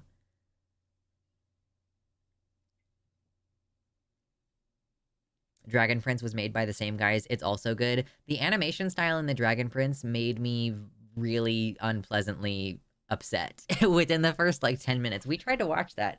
I don't even know if we made it through the first episode. I was like, wow, this animation style sucks balls, and it doesn't look good. So I didn't end up watching it. And also, yeah, it's like, it's referential to the Avatar The Last Airbender in a way that I probably would think was, like, less fun. If they ever do Inuyasha live action, I'm gonna bury myself alive. Sit, boy. Sit. I would like you to buy me the Intel i9 13th generation 24-core CPU with the RTX 4090, please. Right after I buy those things for myself, Miss Seaside Hill Granny. I need a new video card. I have a Radeon RX 580. That's the video card that I have. Remembering the live action Dragon Ball movie.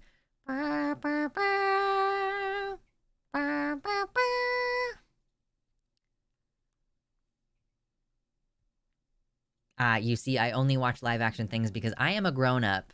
I have never watched a cartoon in my life because I was born grown.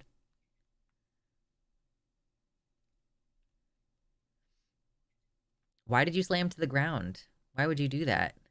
Oh, because I told you to sit. I see. I am, in fact, Kagome. I probably wouldn't have remembered her name except that my partner and I were just talking about Inuyasha. I'm like, I don't even know why he brought it up.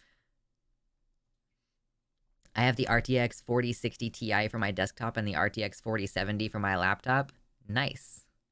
I'm pretty sure those are both better than my... Like, I'm streaming and gaming on an RX 580.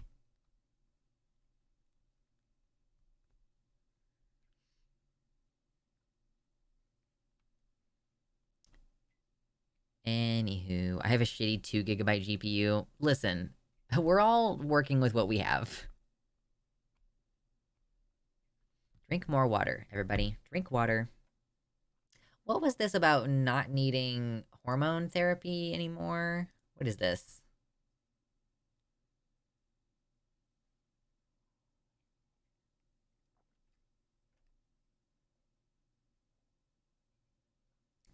Okay. So this is a really interesting concept that I haven't really looked into depth on. There's some new emerging research about the future of medical transition for trans people. And this is like purely speculative, not scientifically verified, but it's kind of going, you know, what could we do? What could happen in the future? So, who is this by? Doc Impossible on Stained Glass Woman Substack. She's building hypothesis. I don't know, this is a cute little... Can you tell me your pronouns? Nope, no pronouns on the website. All right, cool. They have posted, in 20 or 30 years, medical transition will require 2 injections over the course of a lifetime. That's their hypothesis. There is apparently good science available to us today indicating how this could be done. The only reason we can't do it today is because our tools are too clumsy and the money to do the research isn't there. Hold on, continue reading. Let me introduce you to DMRT-1, a strange piece of our genetic code that is, at once, absolutely essential to sexual differentiation and something you've probably never heard of before, even in advanced biology coursework. Fascinating. If you're trans, the SRY gene, yes, the SRY gene is one that typically appears on the Y chromosome. When activated during gestation, triggers a cascade of changes, transforming a fetus into a male. And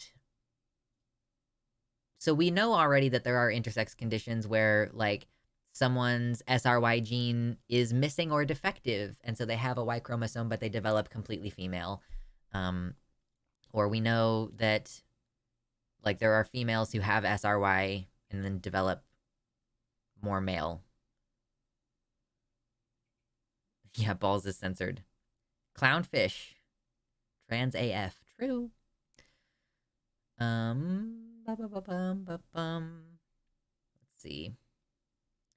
It's not accurate to say everyone starts off as a female, as has historically been claimed. It's better to say that everyone starts off with all of the ancestral structures you need to develop into any given sex, depending on instructions the fetus receives as it develops, and looking like a female. This is, for instance, why males have nipples and why intersex people are so common. This is also why sex as a category is so fuzzy, and why it's not a commonly used... Sorry, why it is not commonly used as a precise scientific term in genetics anymore.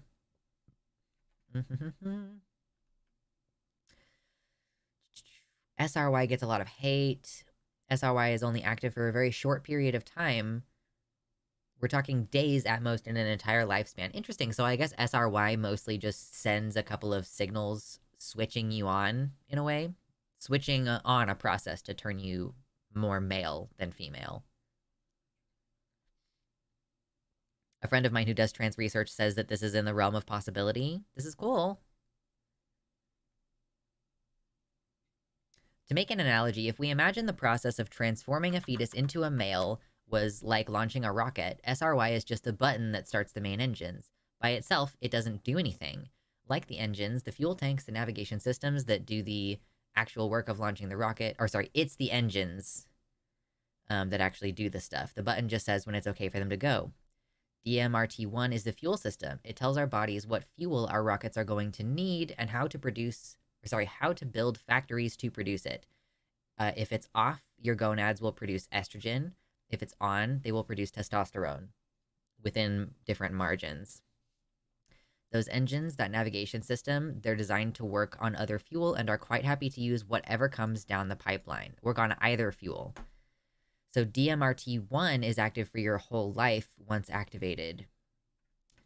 DMRT1 is short for double sex and MAB3 related transcription factor 1, which is really complicated genetics English. Instead of breaking down what that means, let's look at the effect of the gene. It's the gene that determines whether your gonads turn into testicles or ovaries, and that is the only thing it seems to do. It is a toggle switch gene that's either on or off, and it runs for your whole life. If it's off, you have ovaries. If it's on, you have testicles.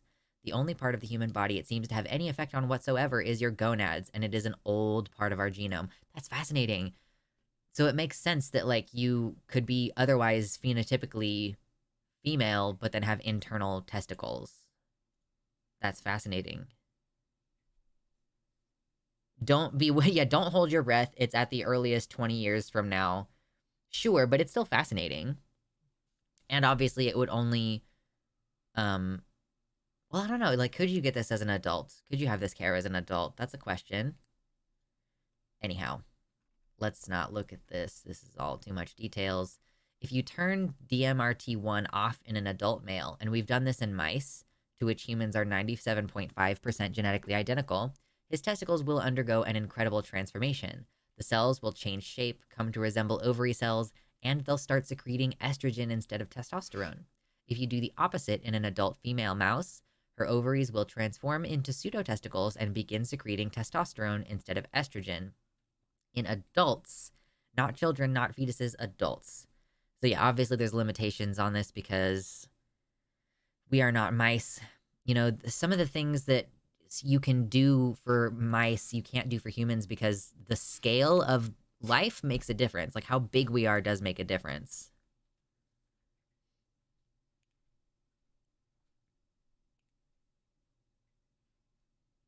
If I live long enough to get Cyberpunk 2077, I'm going to do that. Gen Alpha, more likely.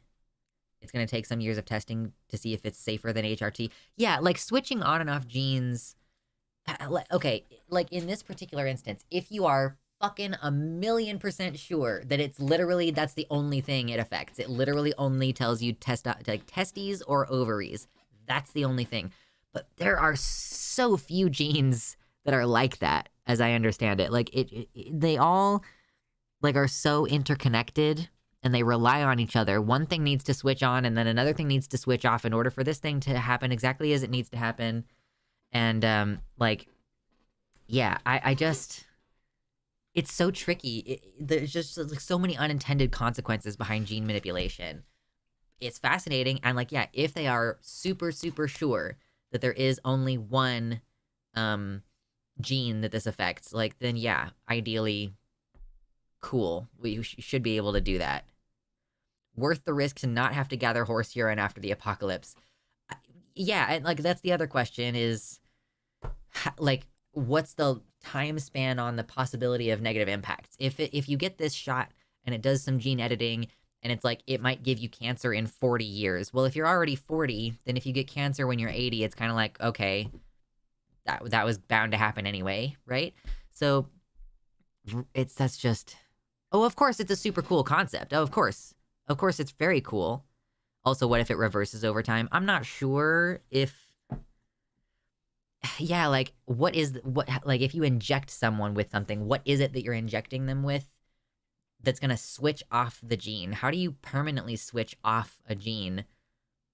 I mean, we do Like, basically, that's what trauma is. Like, it permanently switches on, semi-permanently in some cases, like, it switches on genes that increase your stress hormones for basically the rest of your life, unless you do the treatment to, like, get your brain to switch back. But I don't actually know, like, how long-term that is.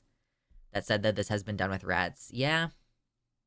Merry Transmas. Christmas is just, like, Christmas without HRT is just Sismas. That's so depressing. Sismas. It is in the realm of possibility compared to gender-bending memes. Yeah, and I'm gonna keep reading this in a sec, but I am gonna actually go pee real quick. So we are gonna leave you with Daddy. He's gonna babysit you. Transmas with masks. I'm just gonna hold mass now. That's what we do our show on Sunday anyway. I will just become the Pope of transness. Okay, what can we go over with Hassan? What can Hassan tell you?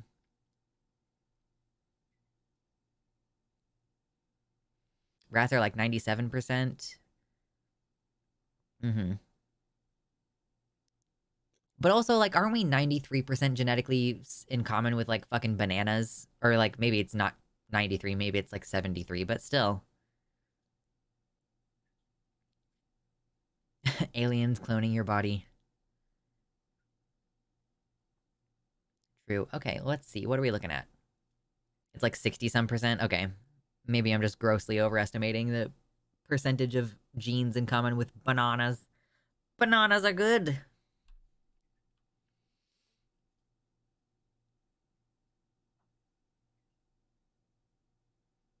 I just don't know what some of these videos are even about right now.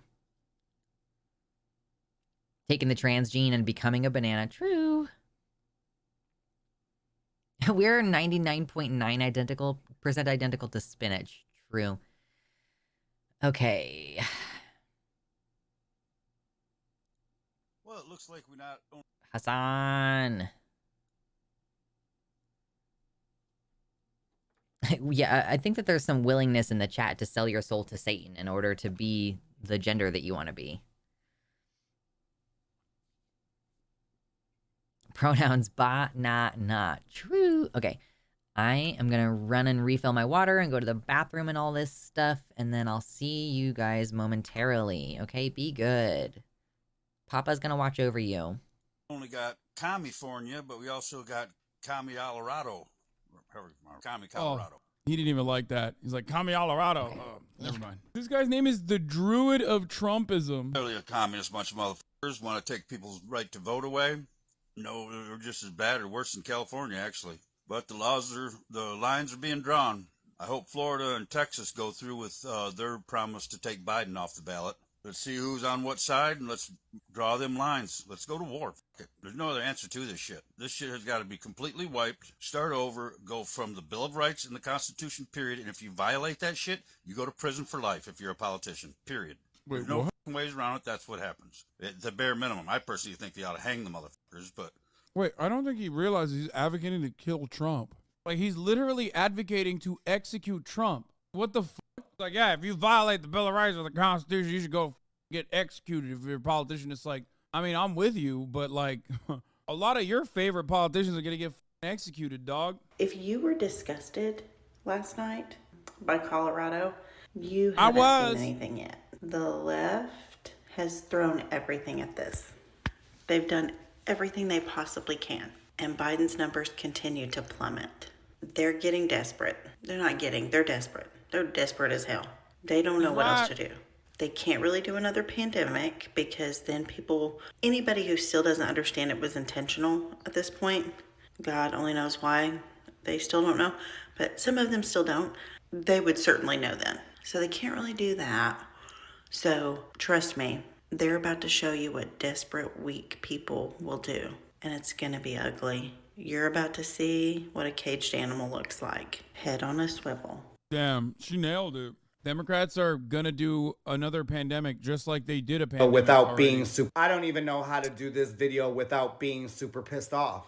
And I'm not even pissed off because it's Donald Trump. I don't know how. I've done this a video a few times. Yeah, remember when I said about a gay child? You just know sometimes. Have you ever seen a gay ass kid? They're gay as hell, dog. Let me tell you, you can tell sometimes, okay? The notion that you can't tell is silly. There's some gay ass fucking kids out there, and you see him and you're like, oh, that's a gay kid. That's going to be a gay adult one day. I'm just bringing that up for no reason, dog. The first couple times I beat up my phone, I'm sorry, boo-boo. I'm sorry. I know I beat up the phone a little bit. Oh, no, he's, okay, never mind. He's openly gay. A bunch. Listen, this is a problem because now, what happens in Colorado? So everybody who was going to vote for Donald Trump has no choice now. Do you see how this is does anybody see how this is a fucking problem? And to the liberals, Democrats, anybody in the middle, do you see how this is a fucking problem? Do you? Does anybody see how this is an issue? That they can literally take somebody, the only person that's leading right now off the ballots for some bullshit blown out fucking reason to make another person, another candidate, I wonder who, to win. After knowing that you're behind, Joe! You are behind over 70. Wait, I mean, technically, this is just for the primary. Obviously, if it's stuck, you could make this argument for the general, too. But, I mean, this ain't even for the... This is for the primary. Like, what? Like, I don't think Trump is going up against Joe Brandon in the primary right now, you know? Biden is up by 20 points to Trump in Colorado. Yeah, because they took Trump off the ballots. Did Colorado just give the finger to at least 80 million Americans? Yep. Did Colorado just take away 80 million? What the f? This guy's got the thickest this guy's got the butteriest voice of all time. Did Colorado give the middle finger to 80 million Americans? Yup. God damn, dude. Crazy ass voice. In a different life, this guy is the corpse husband of the Midwest, you know what I mean? Trump's constitutional right to be innocent until proven guilty? Yep. Did Colorado just use a Civil War era amendment to the Constitution, which was intended to prevent people from walking out of the Confederacy and walking into the halls of the Union government to stop anybody from having the opportunity to vote for Donald Trump? Yes, they did. Did Colorado just set the stage for all kinds of civil unrest and Real, trust me, I'm a lawyer. I hope this guy's not a possibly, lawyer. quite possibly, the next Civil War? Yes, they did. Will the United States Supreme Court step in and strike this down? Are you okay? Probably. Did Puppy keep you entertained while I was gone? Did he at least fill this dead space in the airwaves? We're gonna get copyright striked? Why would we get copyright striked? Was he playing something copyrighted? Oh, was there a song? Oh, okay, well. Too bad. Oh, well. Usually it's just, like, that part of the stream. Like, temporarily it'll make the entire thing not visible in certain countries, and then I'll have to wait and, like, edit that part out, basically. He went on a rant about how sometimes you can look at a kid and go, oh yeah, that kid's gay. That kid's gonna grow up to be a gay adult. And it was funny. Listen, I bet there are people who would get mad at him for that, but he's not wrong. This is part of why we advocate for teaching kids about different romantic orientations and sexualities. Like, because, like, the kids will notice that the gay kid is different and they'll make fun of him and call him slurs, not really understanding that he's gay, like, and he probably doesn't even know that he's gay, but you can, like, just look at kids and just know. Trans cat dad, hello, welcome in. We just got back from a little break, so we're ready. I'll be quiet in chat today, gonna listen on my phone while cleaning the house. Listen, I'm glad that we can keep you company while you're cleaning the house. I think, you know, any time of year is a decent time of year to clean the house, I guess. Summertime would not be the time that I would say is a good time to do a deep clean on your house, just because fuck being hot. And fuck doing, like, a lot of work during the summer when you already have a lot of stuff that's expected of you elsewhere. Winter is a great time to clean, because what the fuck are you gonna do outside anyway? I think I'm just gonna start complimenting random people on their gay kid. Yeah, sure. Tell us how that goes. Run a little social experiment.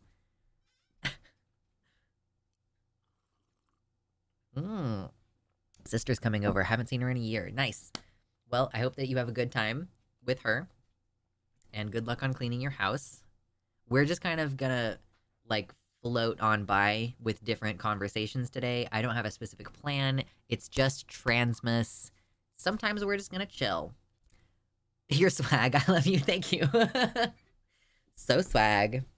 Very swag. I don't know what that means. But it's good. I was isolated for being autistic and probably gay and trans in school. I didn't even know I was autistic or not straight, but kids around you pick up on those things. There is something different about you. Noah says, I will wear the maid outfit. I do have a maid, like, apron kind of thing. If you are subscribed to my Fansly, for example, you will have seen it over on my Fansly, which I know I haven't posted on in a long time. I'm sorry, my house is not really set up in a way that's friendly to taking pictures at the moment. I'm working on it. But yeah, I have a maid thing, and I wear it, honestly, I wear it sometimes because I'm like, I need to put myself in the headspace of someone who's about to do a lot of dishes. It's like, I'll just, like, wear the maid apron just because I'm like, I need to, it's like putting on a different hat or a different uniform for different things. Like, technically, I should have a uniform for stream so that I can get in the mindset for doing it. I should technically have a uniform for editing to get in the mindset of doing it. I should have a different uniform for relaxation, like a certain pair of sweats that I wear whenever I go play my Switch or something. At least an apron so you don't get wet washing dishes. I don't make that much of a mess. I didn't know that I was different until I was being bullied. Yeah, like, you just don't, you're like, I'm just going along doing my normal thing. Can I send you the trans flag redesign idea I had while falling asleep? Yeah, you should be able to send it in the chat there. Mary Chrysler, what's up, Christy? Welcome in. Boy George has told stories about how when he was a kid, others would use gay slurs against him. Was it because before he knew that he was gay even? Nice, yes. This is good. I endorse this message. Swag. Good stuff. Thank you very much for that. I appreciated it. It was before he knew, yeah. There were people who bullied me because I unironically read books. I had another child who I was sort of in... I think that he sort of saw me as threatening. I didn't really perceive him as threatening, but I was the other smart kid in the class, and so he would kind of needle me some. I was that kid. I was the smart kid who, like, got picked on for being smart by the other smart kid. Hit the lick button, says Christy. The lick button. Trans swag. I know. Listen. I think this is what trans swag is, right? This is what it means. This hat is so snug. I need to wash it and change it. I need to change its shape so that it's less like this. But, you know, still. Swag, swag, swag, swag, swag. Yet another black hat in my retinue. If I wear it for a long time, though, it, like, kind of hurts my ears because it's squeezing. I was the quiet kid who everyone assumed was smart. Hey, that's nice. That's a good position to be in.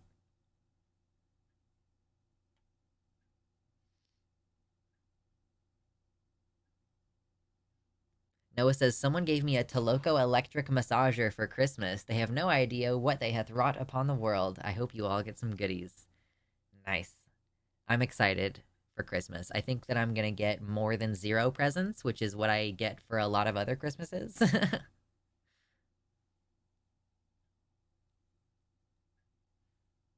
I want cargo sweats, black sweatpants with cargo pockets. Affordable and doesn't require a belt. Ooh, that's an interesting concept. I was the dumb kid that even when I started getting smart, people assumed I was still stupid. Being underestimated is good. I was the one, people were surprised that I wasn't the gay kid, but little did they know I was just a lesbian. You were gay, but with extra steps.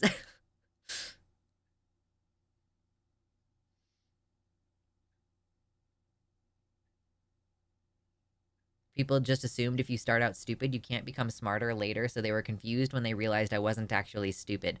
I think you were just ignorant, and they equivocated ignorance with stupidity.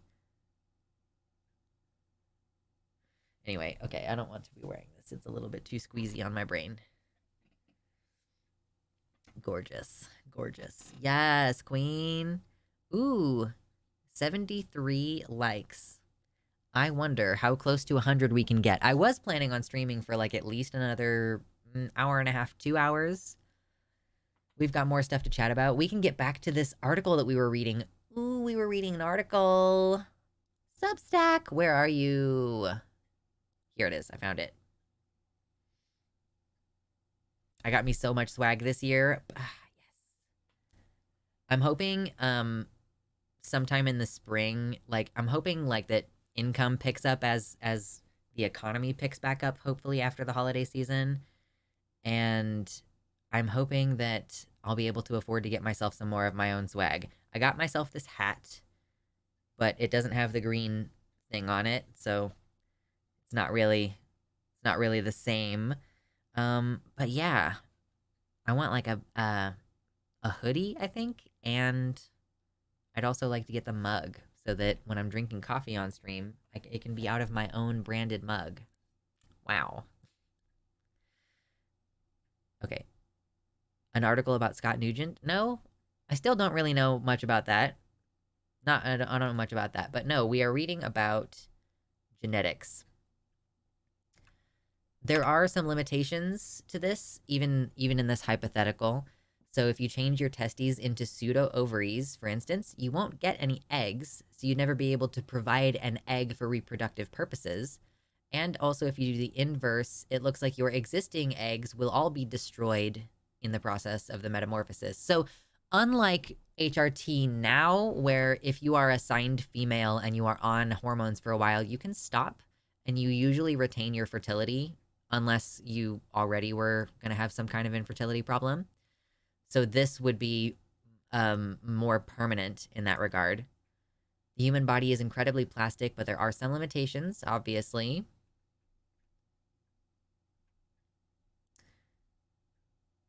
So they say you could theoretically go into an office somewhere, get the shots to deliver the CRISPR gene editing, which is how we do this work right now, and have your gonads transform. And then, if things progressed, like they do in the mouse studies, you would die a little while after. Because CRISPR has big problems. This is what I'm saying. Buck Angel and Scott Nugent wrote and signed a letter vilifying trans women and the whole trans community as, quote, evil and deceptive. Just detransition already, Buck. Oh my god. I'm happy but upset that the tech is 30-ish years away. Yeah. Listen, the just and amazing world that we all want to live in, we don't get to live in it. We just have to build it for the next generation. Like, we are not going to live in the world where we have access to healthcare. Like, we are not going to live in the world where we have access to, like, the same educational opportunities. Trans people are not going to be statistically less likely to be homeless in our lifespan. And I think that we just need to grok with that and accept that our purpose here is to make it better for the next group, and that we are planting trees that we will not be sitting underneath when they are grown, you know? But we have to plant the trees anyway. Nobody's detransitioning. It's just that Buck and some other guy wrote a letter condemning the trans community as evil and deceptive. And it's like, you know, Buck is now in the habit of saying that he is a trans-identified female and shit like that. And it's like, if you hate yourself that much, just fucking detransition already. That's what I'm saying. That's all I'm saying. And being obnoxious about it.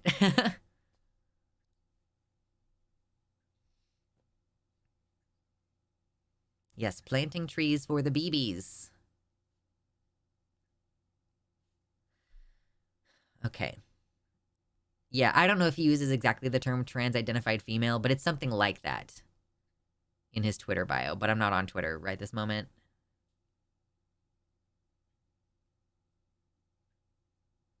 Okay, hold on. I need to fix something real quick. I'll be right back. Like, literally right back. Hold on.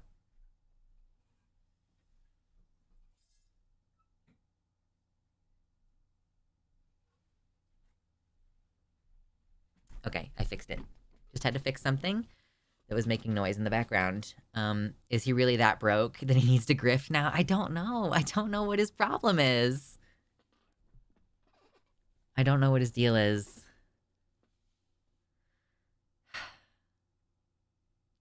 Okay, so I want to keep reading this. All right. If we want to make an analogy again, using CRISPR is like pulling out a big old pair of kitchen shears or even hedge clippers. It's an incredibly powerful tool for gene editing. But is it precise? CRISPR really doesn't do precise. And the more specific you need to be in your genetic targeting, the worse CRISPR is. DMRT1, unfortunately, is a highly specific and fairly small chunk of genetic code. CRISPR can't just toggle it without wreaking havoc on a whole bunch of nearby genes, and that pretty much always leads to life-ending complications of one form or another. We need a scalpel to do this kind of work, not kitchen shears. That makes a lot of sense. Oh yeah, Buck has always been an asshole. Of course, he's the worst. Love is the best thing. Worth it for the kids, absolutely. So yeah, don't do this. We need a safe and precise alternative to the CRISPR gene editing tool. The good news is that research on those exact kinds of tools is advancing quickly because gene editing technology, if we can make it safe, is very likely where a true cure for cancer is going to come from if we ever find one.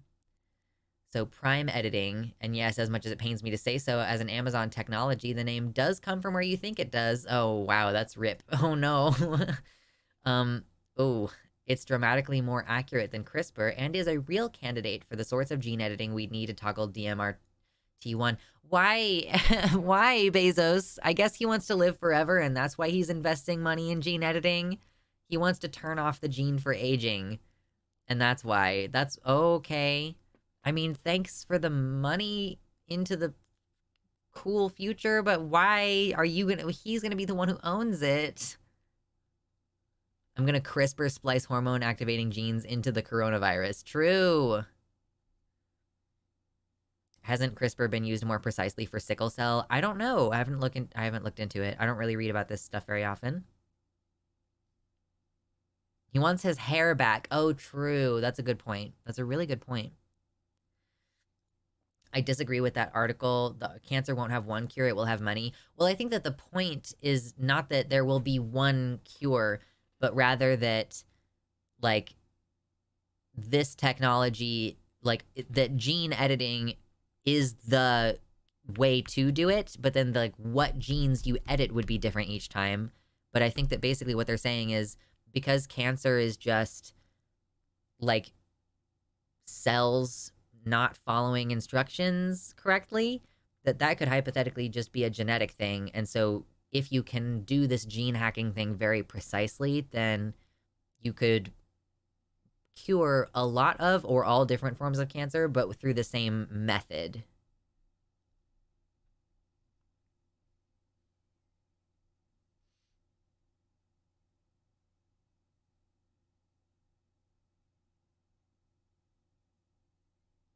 Corona made me medically trans. True. The better question is, why wouldn't some capitalist dickhead own this instead of anyone not profit motivated? Yeah, I know. Like, this is the only way to get the money, is if a rich person really, really, really wants the thing to happen. Prime editing isn't the only advanced technology out there for this purpose. There are a dozen other tools that look incredibly promising right now, both emerging ones and even a couple of older ones, like Talon, that have had new life breathed into them after the discoveries made with CRISPR. Right now, today, there are hundreds of active trials using various gene editing technologies, any one of which stand potentially to transform the field. That's exciting stuff. The trans agenda. True.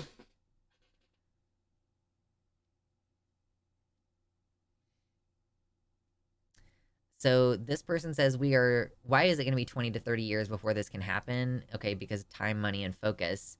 There's a lot of money being poured into gene editing research right now because it's an incredibly promising treatment for cancer, MS, and a huge number of other deadly diseases. But imagine that we develop a gene editing technology that's an effective treatment for cancer quickly, say in the next 5 years, which would be incredibly fast. This sort of treatment wouldn't be a one-size-fits-all because there are over 200 different types of cancer. For For each subtype of cancer, you'd have to get you'd have to go through the whole process of getting the treatment approved for that specific type of cancer.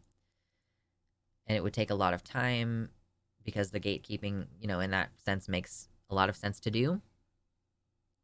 I'm just going to say this. We had lobotomy before proper neuroscience. We're getting there, but still getting there. I agree, Sky. Yeah, I think that it's still a little bit indelicate. And that if we're going to be doing this level of, like,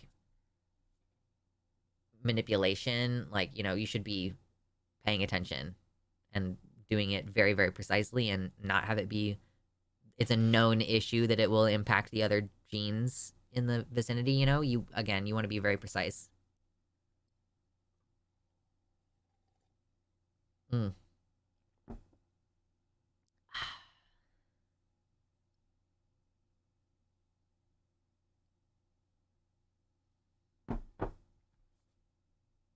There's a lot of rednecks out there making glow-in-the-dark dogs. Gene editing is pretty inevitable and not well contained. Yeah, it should be well contained, is my opinion. Should be well contained. So, okay, speaking to the time that it takes, when you get right down to it, the basic rules of ethical medicine say that we should treat the people in greatest need first.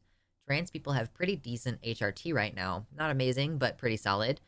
I honestly think it's best to get better treatment to the people who need it most, and as someone who lost her father to pancreatic cancer, let me tell you that there are a lot of cancers where current treatments are pretty terrible. And trans folks get cancer too. We would also benefit from these new cancer treatments. Yeah, it makes sense. Yeah, there's definitely, like, other things that are going to be financed first. If we basically have all of what we need to do most of the transition stuff to live life successfully, then yeah, why would you look further into it? Like, why would you look further into it, Dicks.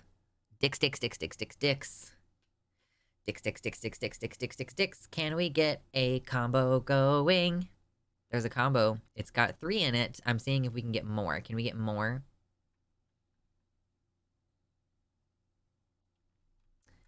So yeah, that's really neat. And of course, it's not going to happen anytime soon, but it's definitely cool to think about. Like a hypothetical situation where we can target a gene that just says, yo, like, convert my hormone maker into the other hormone maker, please. I would like to do that now. Fascinating stuff. 37 concurrent viewers. Hello. Hello. It's Mary Transmas. We're kind of just having a free, loose, flowing conversation. We just talked about an article about gene editing. Potentially we could develop a gene editing medication that would just kind of tell your body to convert your ovaries into testicles and your testicles into ovaries, plus or minus the egg making process. They can't produce sperms or eggs. Can I just get more genitals? I just want all of them and to make new ones. Making new ones, I'm on board for that. Because I do, having multiples, I'm definitely on board with that. Because that's all I want. I just want, a V, and then I want, a P on top of it. That's all I'm here for. We got a combo of 9. Look at that. We did it. That's our biggest combo today. I'm so proud of us. We did it when we only had, 38 people here. Back on Spiro. Nice, Christy. I'm so glad you're back on Spiro. Are you on estrogen also, or only Spiro? Sorry if that's invasive, but I'm like, oh, have you been only doing monotherapy? Because monotherapy is not too bad. Like, if you do only estrogen. Some girls swear by it, actually. But they also usually do injections. Pickle crew, pickle crew, pickle crew. I wouldn't mind a second P. Have any of you been here when I've talked about Double Dick Dude? Do you remember Double Dick Dude? I remember I was in high school, and there was a guy who was like, I was born with 2 penises, and my parents decided he was fake? No! Oh, that's disappointing. That's disappointing. The pictures were very convincing.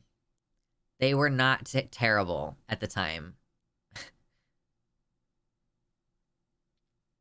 Oh, I've been advised not to start patches until my condition improves. Oh, okay, that's a bummer. I would seek a second opinion about that, Christy.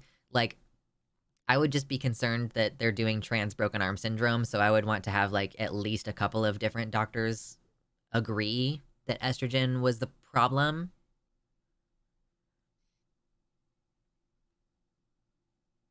Suddenly, lots of people had a new kink. True. I had a dream once where I had 3. That would be very exciting. Would 2 dicks be arranged vertically or horizontally? Yeah, I mean, so the fake guy, he put them side by side like this. If you have a dick and you're wearing a strap-on, the strap-on goes below your dick, so you wear them like this. And I feel like that would be more functional. I feel like this would be more functional, right? Because, like, even if you're only having sex with one person, if they're both going off at an angle like this, like, you're always gonna have to do some weird from the side thing, like it, you know, you don't get the full power of your hip thrust action. Anyway. I had a clot forming earlier this year, and since estrogen increases your chances of clotting. Oh, that's a bummer. Yeah, but, like, okay. Yeah, consider medication that's, like, anti-blood clot also. Like, I feel like there's got to be a balance there, you know? But it is a risk that you take when you take estrogen. It's the reason why I don't want to be on birth control anymore. I'm on estrogen birth control right now because it seems like the best way for me to not have periods, which are the worst for me. It's, like, very PTSD triggering for me to have periods right now. But, you know, that requires me to be on estrogen. So if I want to stop birth control, because if I stop birth control, then maybe I can just take a low-dose estrogen blocker, which might, you know, not increase my chance of fucking blood clots.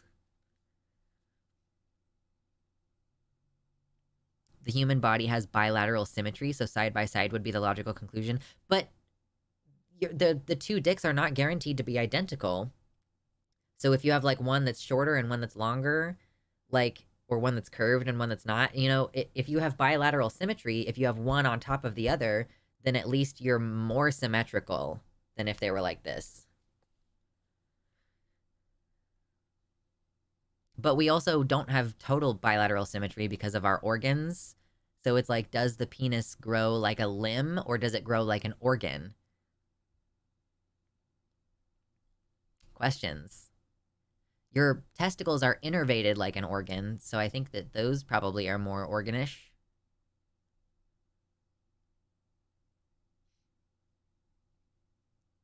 Might have to take a blood thinner, but there are dietary ways to address blood clot prevention too. Yeah, I mean, you know, if you actually had evidence of a blood clot, I can see why you'd be scared about it.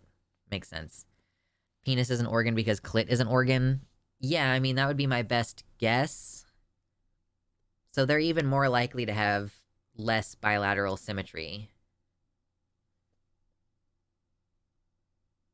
Anyway, we're having fun. We're having fun today, okay? Rotating double dick could helicopter you away from transphobes. Just...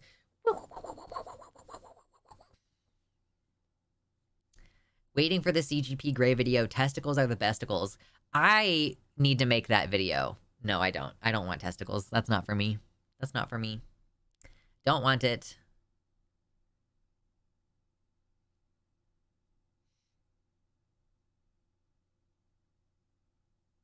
Okay, I have a question. Since there are like 40 of you here real quick, if I did make these, and like, let's just assume that I'm using colors that are more akin to skin colors, like, let's say that I'm using, like, this color for the main part, and then I'm using, like, pink for the top, okay? And, like, let's pretend like I am gonna find a brown that matches brown people's skin color, so that I have more than just white people ones. But, like, how much? If, like, assume that it doesn't have this stupid fucking tag, because that turned out to not be necessary at all.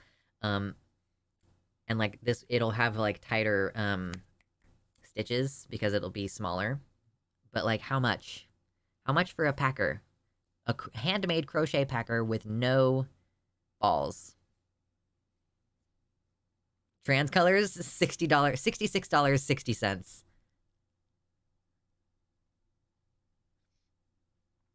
What, you need green ones? Go gadget penis, and then it starts helicoptering. True. Peepo. I don't know how much I would sell one for. With a crochet vulva too? I don't know how to do that. Anything crochet and knitting, you should DM Xena. No, I'm good. It's like, I'm trying to get a feel for, like, what the audience would purchase them for. So I don't think that they are gonna know my audience very well, you know? Price all of them $69.69. True, $69.69.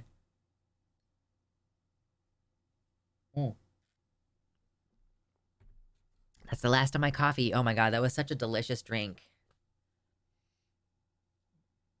15, maybe 25, and get one with the donation. Yeah, they take a while. It's like, especially... Okay, let me show you for frame of reference. This is a different thing. This is not a penis, but this is like how small that knit goes. And right now, as I'm going around here, it's like either 36 or 34 stitches. So each row is 34 stitches right now. And I'm going to keep going on this for a while. So it's not, you know, it's like pretty time consuming.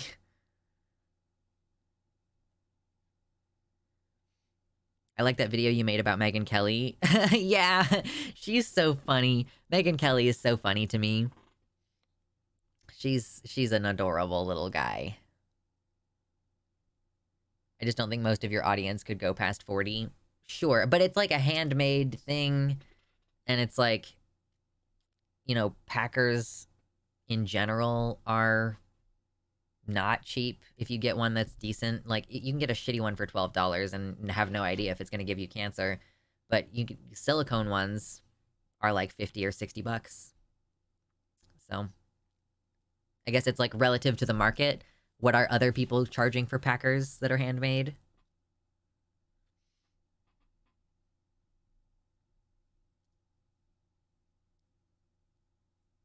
In addition to my Lux sub, I also bought a Dropout sub. Dropout is fun stuff. I don't really watch a lot of it because obviously I don't have a subscription to them, but I do have a, or I should get a Nebula subscription. I think that we might actually still have a Netflix subscription. Dropout is the best, right? I have been watching a lot of YouTube sorted food. How many hours did it take to make? I mean, this one, I don't know. I can't remember, actually. And it would be totally different, like, because this is a smaller yarn, therefore it would take up more time to cover the same surface area. So, I don't know, probably, like, minimum 2-3 hours. You should absolutely be making minimum wage at least. Right. That's ideal. And, like, I think the way that a lot of people are doing it now are going less so... I think Gayfesh mentioned once that it's less so about how, like, not about how much, like, how many hours it took you to make it, but rather how many can you make in a day. So it's like, if you can sell 2 in a day, like, if you can make 2 in a day, then you should charge, like, half a day's work based on minimum wage, I think.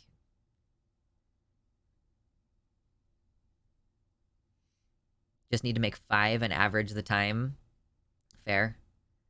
I said it as a joke, but unironically, $69.69 is a good price, IMO, for what you are getting.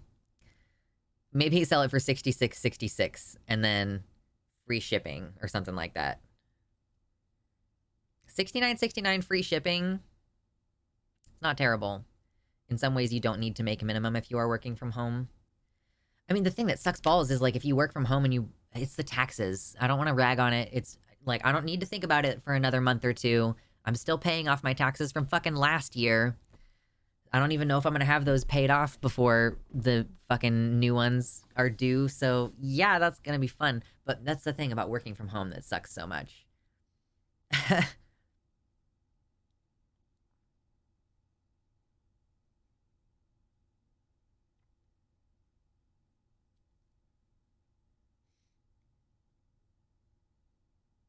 Oh my gosh. So many people talking. Oh my god. Grand Theft Auto. I haven't played Grand Theft Auto in fucking forever. The last Grand Theft Auto I played was Vice City. I always feel like people aren't prepared to pay a fair price for needlework. Even simple stuff takes a huge time investment. Trans Theft Auto, true! Yeah. I should just go ahead and make, like, 5 of them. And do that, yeah, and, like, see how much time it takes. And sell those 5 for whatever I think is fair. And see if they sell.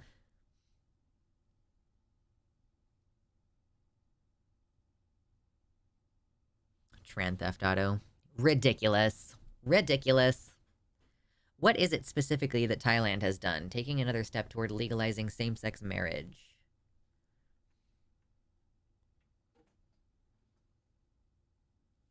Okay, so the lower house, and I don't really know how it works in Thailand, but the lower house has overwhelmingly passed a package of 4 laws redefining marriage as a union between any 2 individuals. So they passed a package of 4 draft laws, moving the country a step closer to becoming Southeast Asia's first nation to enshrine such unions in law. That's very good stuff. I'm glad to hear that Thailand is moving ahead in the world. Moving up in the world.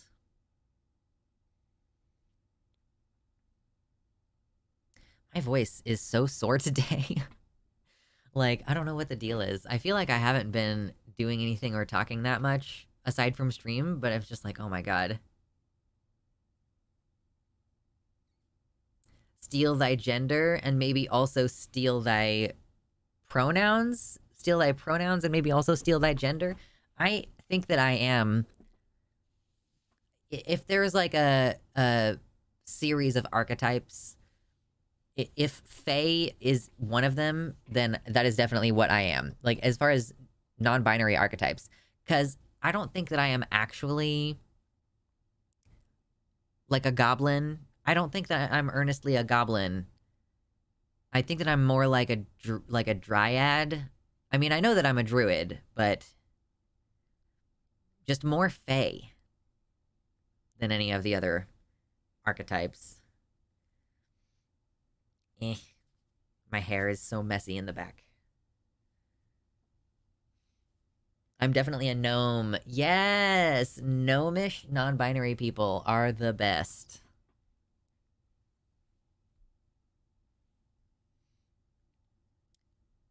Oh my gosh, GTA 5. Are you married to an Xbox 360 or a PS3? I am also married to my PC. I don't have a PS3 or an Xbox. My partner might have those things, but I have... This is mine. I have PC. PC only.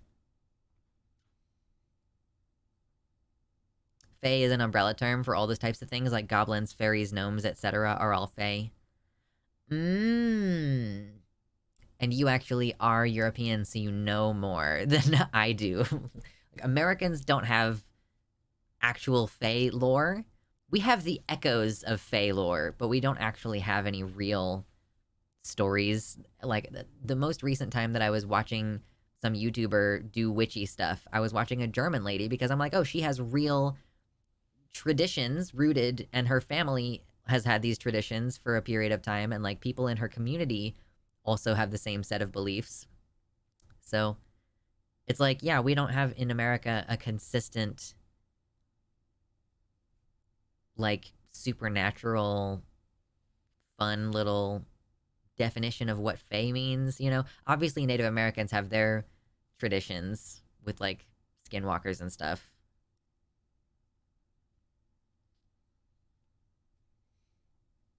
Yeah, Native Americans do, but, like, Americans, like, white people and most of us don't really have that sense.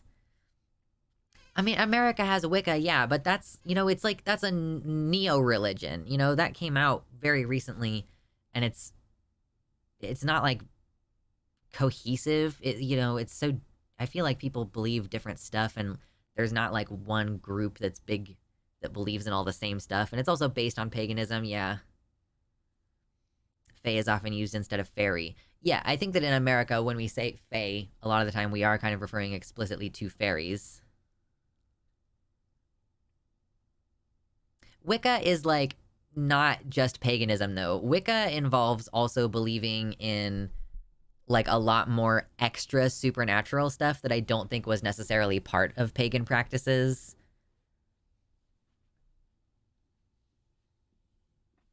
And pagan is a, yeah, huge umbrella term for a lot of different local practices. There's French folklore that was exported to America, the Nain Rouge. Nain Rouge? Yeah, I think Wicca was invented pretty recently.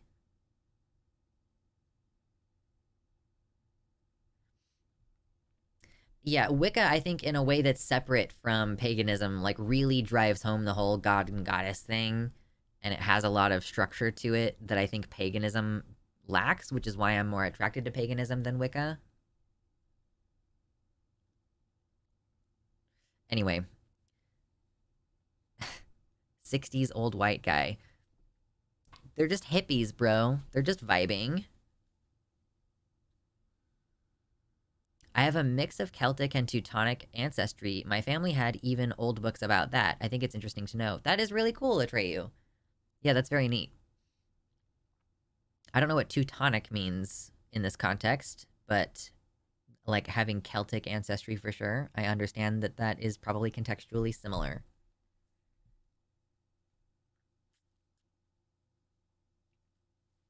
I think it's fine to use paganism as an umbrella term for spiritual practices of different flavors, but I hate when people refer to original Norse beliefs or Hellenism, etc. as paganism because it's accepting a Christian framing. Hellenism? Do you mean, like, Hellenism is like Greek and Roman religion, right? I would never refer to that as paganism. And I'm assuming that the Norse religion has, like, a specific term. But, like, when I think of pagan, I'm thinking of, like, individual farming communities across, like, Anglo-Saxon, like, territories. Like, yeah. Much of paganism is inspired by Norse and Germanic beliefs and folklore. Yeah, it's a lot of German stuff.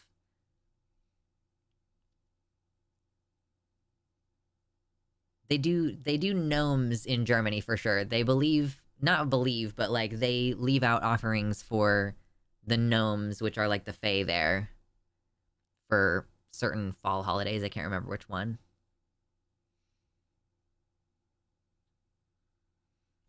Yeah, traditional witchcraft is mostly lost, so it's either reconstructionist or aesthetic. For me, it's just aesthetic.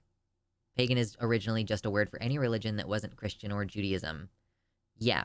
I don't know that there would have been one term for those, like, communal spiritual practices of, like, you know, doing the bonfires on certain times of the year and leaving offerings outside and, like, building, like, putting ribbons on the tree and that symbolizing your wish. You know, all those kind of community practices that we, you know, have loose evidence for or hypothesize that people were using. I don't know that there was, like, a cohesive term for that, because it wasn't a cohesive religion. Each community would have their own little kooky spiritual supernatural beliefs.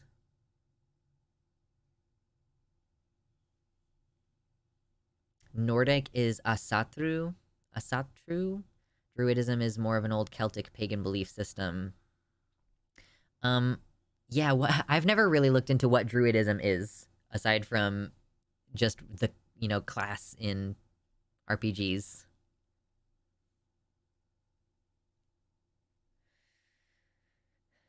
Yeah, using the term pagan for any old religion or beliefs is disrespectful. Yeah, I can see how it takes on that Christian framing of, like, anything that isn't Christianity is therefore heathen paganism.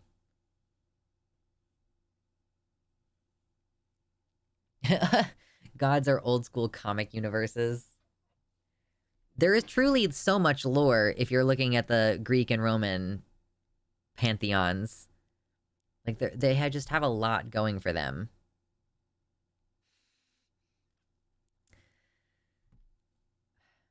The expanded universe, the multiverse.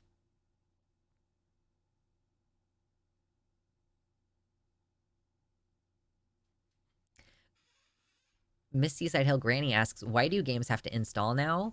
I remember back in the day on the PS3 and PS2, I just inserted the disc in and I was able to start the game instantly and I didn't have to wait for it to install. Yeah, well, that's because for some reason they think it's okay to sell an incomplete product. Like, they sell you the disc. I mean, sometimes, like a lot of the time, they don't even give you a disc anymore or a little card chip thing. If they do give you a physical thing, then it's because, like, yeah, they released a product that still needed to be patched. Like, that there were bugs that were discovered once it, like, went out into the market. And yeah, it's pretty annoying. Or in the case of Tears of the Kingdom, we are pretty sure that a lot of the updates that came out on it were to prevent, like, fun bugs.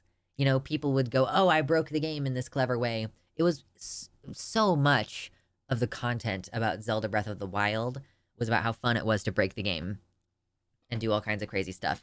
So, yeah, like, it seemed it seemed like they would release an update and then suddenly you wouldn't be able to do the cool thing that people had just found that you could do. So, you know, they're also patching the game in order to prevent you from exploiting unintended little things,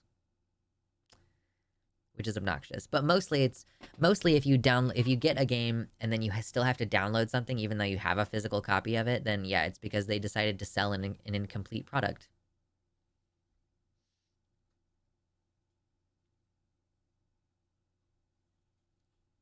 Alexander of Macedonia brought in so much influence from all over into the Greek, and then the Romans smushed it all together. Then the Christians spread Rome throughout Europe and Asia. True. Yeah, I am still weirdly butthurt about the fact that Rome kind of just copy-pasted all of Greek, like, religion. They were just like, yoink, we're gonna change all the names except for Apollo. Later, Violet. Pagan just means not of Rome. Interesting. I don't actually know the etymology of that at all. Loki is a great show. Yeah, I don't have really any interest in watching any of the Marvel shows. It just seems like, I don't know, I just don't want to participate. Like, I don't know what my deal is.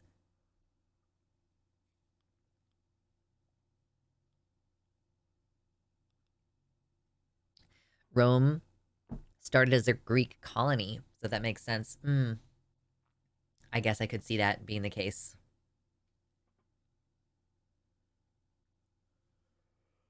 Oh, gosh. Yawn. We've been going for 3 hours. Did someone say they posted something else nice in the... Pagni is the root Latin, which translates to person of the country and not of the city. Okay, so I have, like, exactly the right thing in my head when I am thinking pagan. Like, Pagni just literally, if it literally just means, like, one of those country folk, then that's exactly what I'm thinking of. Just people who live in the country who, like, you know, their lifestyle is oriented around the sun and the seasons. Like, yeah, that's 100% what I'm thinking. Romans killed the Druid culture, sadly, hence we know not very much about it. Oh, that's a bummer. I know, Marvel is full of American propaganda. That's why I'm sitting here thinking about America's ass.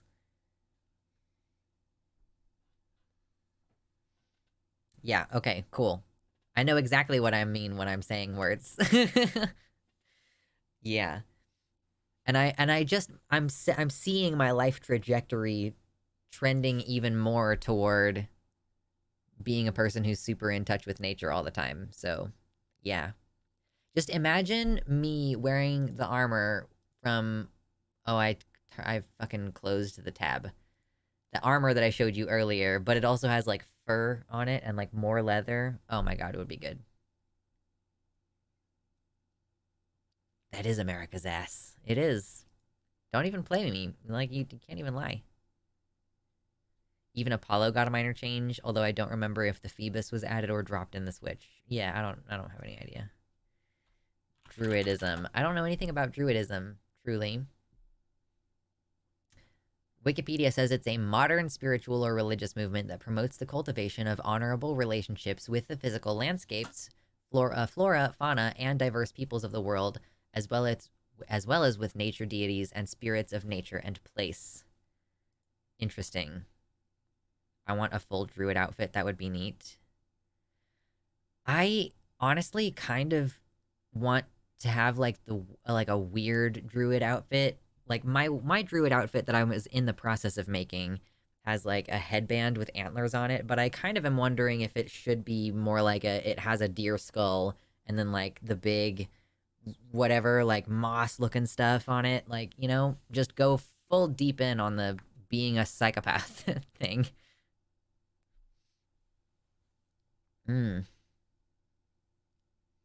Okay, Druidism. Theological beliefs among modern Druids are diverse, however, all modern Druids venerate the divine essence of nature. While there are significant variations in the expression and practice of modern Druidry, a core set of spiritual and devotional practices may be observed, including meditation, prayer/conversation with deity and spirits, the use of extrasensory methods of seeking wisdom and guidance, the use of nature-based spiritual frameworks to structure devotional practices and rituals, and a regular practice of nature connection and environmental stewardship work. All of those things sound like they're up my alley. I mean, the use of extrasensory methods of seeking wisdom and guidance does not really sound like it's up my alley, actually, now that I'm actually paying attention to what I'm reading instead of just reading it.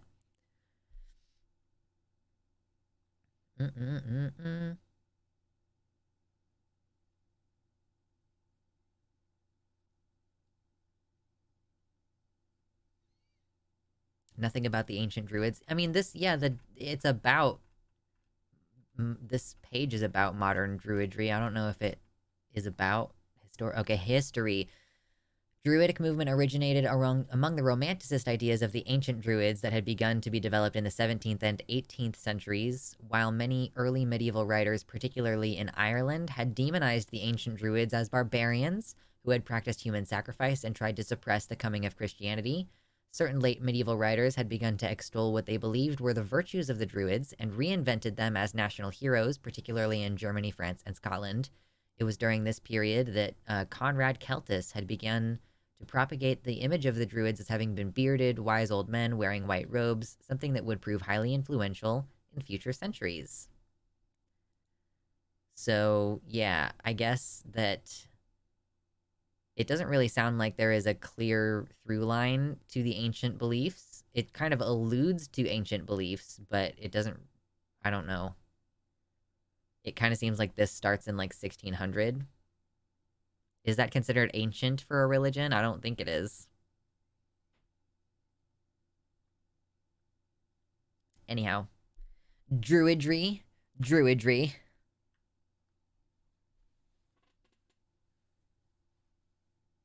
What, you watched Spider-Man? Oh, you watched a video about Spider-Man last night, and it subsequently sent you down a nostalgic rabbit hole of my favorite Spidey movies. I love, like, Spider-Man, which one was about Homecoming? The first one, Spider-Man something about home. It's hard to remember which one it is when they all have the word home in them. It's cute, but it's also kind of annoying. So, I like the ones with the new guy. Spider-Man Homecoming? Okay, cool. Homecoming, Far From Home, No Way Home. Got it. You're the expert, Gayfesh. All I know about Druidism is one video from TED-Ed that was allegedly about a day in the life of a Druid. Okay, fun. We know of a lot more old religions than we actually know the contents of old religions. There's nothing about Norse beliefs that wasn't written down at least 200 years after they stopped being practiced. Yeah, that makes things hard. Like, we're literally multiple generations removed from the living practices of these people, and then, like, now we're thousands of years later or whatever having to just read what those guys were saying. This is, like, a part of why the Bible is unreliable as well. Because some of it was written by folks who were just not alive when the events were actually taking place. Oh my lord. Oh my word. My lucky stars.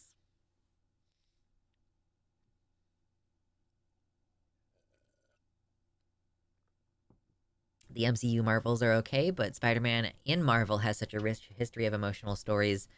So many of them were. Like so many of these comics, not just Spider-Man, but so many of the other guys also have really interesting, rich stories.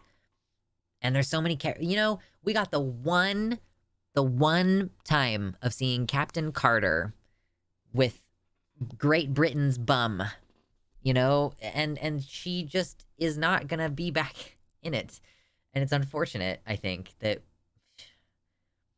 we could have fun, but we won't. But in the comics, you can get so much Peggy Carter as Captain Carter. Excuse me. Many of the accounts of pagan religions were written by the Romans anyway. Yeah, so there's definitely got to be some amount of, like, these weird country bumpkins and their strange spiritual beliefs. So there's always going to be some amount of bias making it seem different than what it actually would be like. Peggy keeps showing up in What If? They're airing season 2 this week, one a day. I don't know what that is. There was the massacre of Mon at Anglesey Island, where Romans slaughtered a huge portion of the eldest druids. Yes, the murder.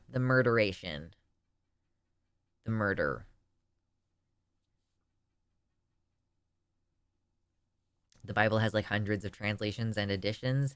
Even the oldest translations are just reinterpretations of older translations. The original Bible is long gone. Not to mention that, but there are also parts of like books that were intended to be part of the Holy Scripture that are like deliberately excluded from the official copy of the Bible. So that's fun. What If is an animated MCU show where each episode is basically an alternate timeline story. Okay. So it is, okay, it's like that one episode of Futurama with the What If machine. Yeah, it's basically just that, but each episode is a different thing. I could see that being fun, I suppose. That way they don't have to do an entire movie. What If is a Marvel comic branch where they ask things like, what if Captain America didn't get his powers, but Agent Carter did instead? Oh, so is Agent Carter just from, like, a brief little comic run? Okay, I thought that maybe it was a broader thing about the multiverse or something. Yesterday's episode was What If Peter Quill attacked Earth's mightiest heroes, and in this timeline, Yondu delivered Peter to Ego. Ooh! That would be fun! Agent Carter is a longer comic. Captain Carter is What If. Ugh. I'm annoyed. I want more Captain Carter. What if Gwen Stacy didn't die, etc. Okay. Man, Captain Carter deserves more time. What if Luxander never got their powers? Don't ever give me powers. The What If universe where Luxander has superpowers? Don't do it. It's not allowed. Yeah, Captain Carter deserves, like, a lot more coverage, in my opinion. What If is a long-running Marvel comic. Okay, and they're just adapting it into a show on Disney Plus, I assume? Animated MCU show. I would watch a Captain Carter series. Yeah, I mean, I just want to, what if we watched Captain America, but it was like, but it was just Captain Carter? What if it was just the whole movie? What if? Luxander now has the same powers as the boy from the Twilight Zone movie? I don't remember the Twilight Zone movie. That was basically her episode. Okay. Captain America, but what if Peggy Carter? Captain America, but Peggy Carter. What if Luxander was a world-famous edgy Bloodborne streamer? Listen, I would have so much more money than I do right now. Do I have to go stealth? I think I might have to go stealth in order to become a world-famous edgy Bloodborne streamer. And also, I would have to have a completely different personality because I have no interest in playing Bloodborne. Oh my goodness. You guys, what should I eat for dinner tonight? I guess not dinner so much as like immediately after stream. I think eggs. I think it has to be eggs because it's going to be fast. I gotta go before I start rambling Marvel facts. Go take a shower like you said you were going to. Oh, I don't like eggnog. I try it like every other year and I just haven't gotten there yet. The guy from the kid from the Twilight Zone could manipulate reality to be whatever he wanted.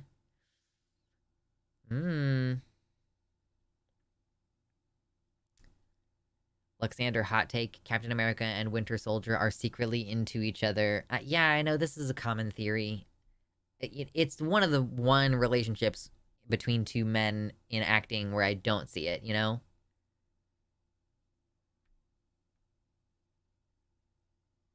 Discord is where the weirdos hang out. It's true. What if Luxander was a hardcore conservative? I mean...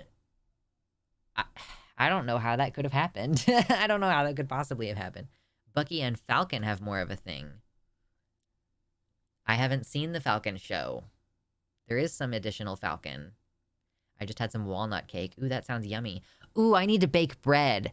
So apparently bread is on the list of things that are like processed enough that they could be considered like in that group of things that you should be careful about eating too much of because of like carcinogens from over-processing food and like all the stuff that they have to put in them to make them shelf stable. You know, like there's all this chemistry that goes into bread and like making it last longer than 2 days and giving it this very specific kind of springy bounce. And so I'm considering just like baking all of my bread. And I'm looking up, there's recipes and I'm like, okay, so I could make this loaf in my KitchenAid thing and like let the stand mixer just do it.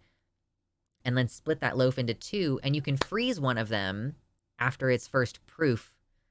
And then just like, okay, I'll get back to that later. And then I have enough bread for like a week or 2.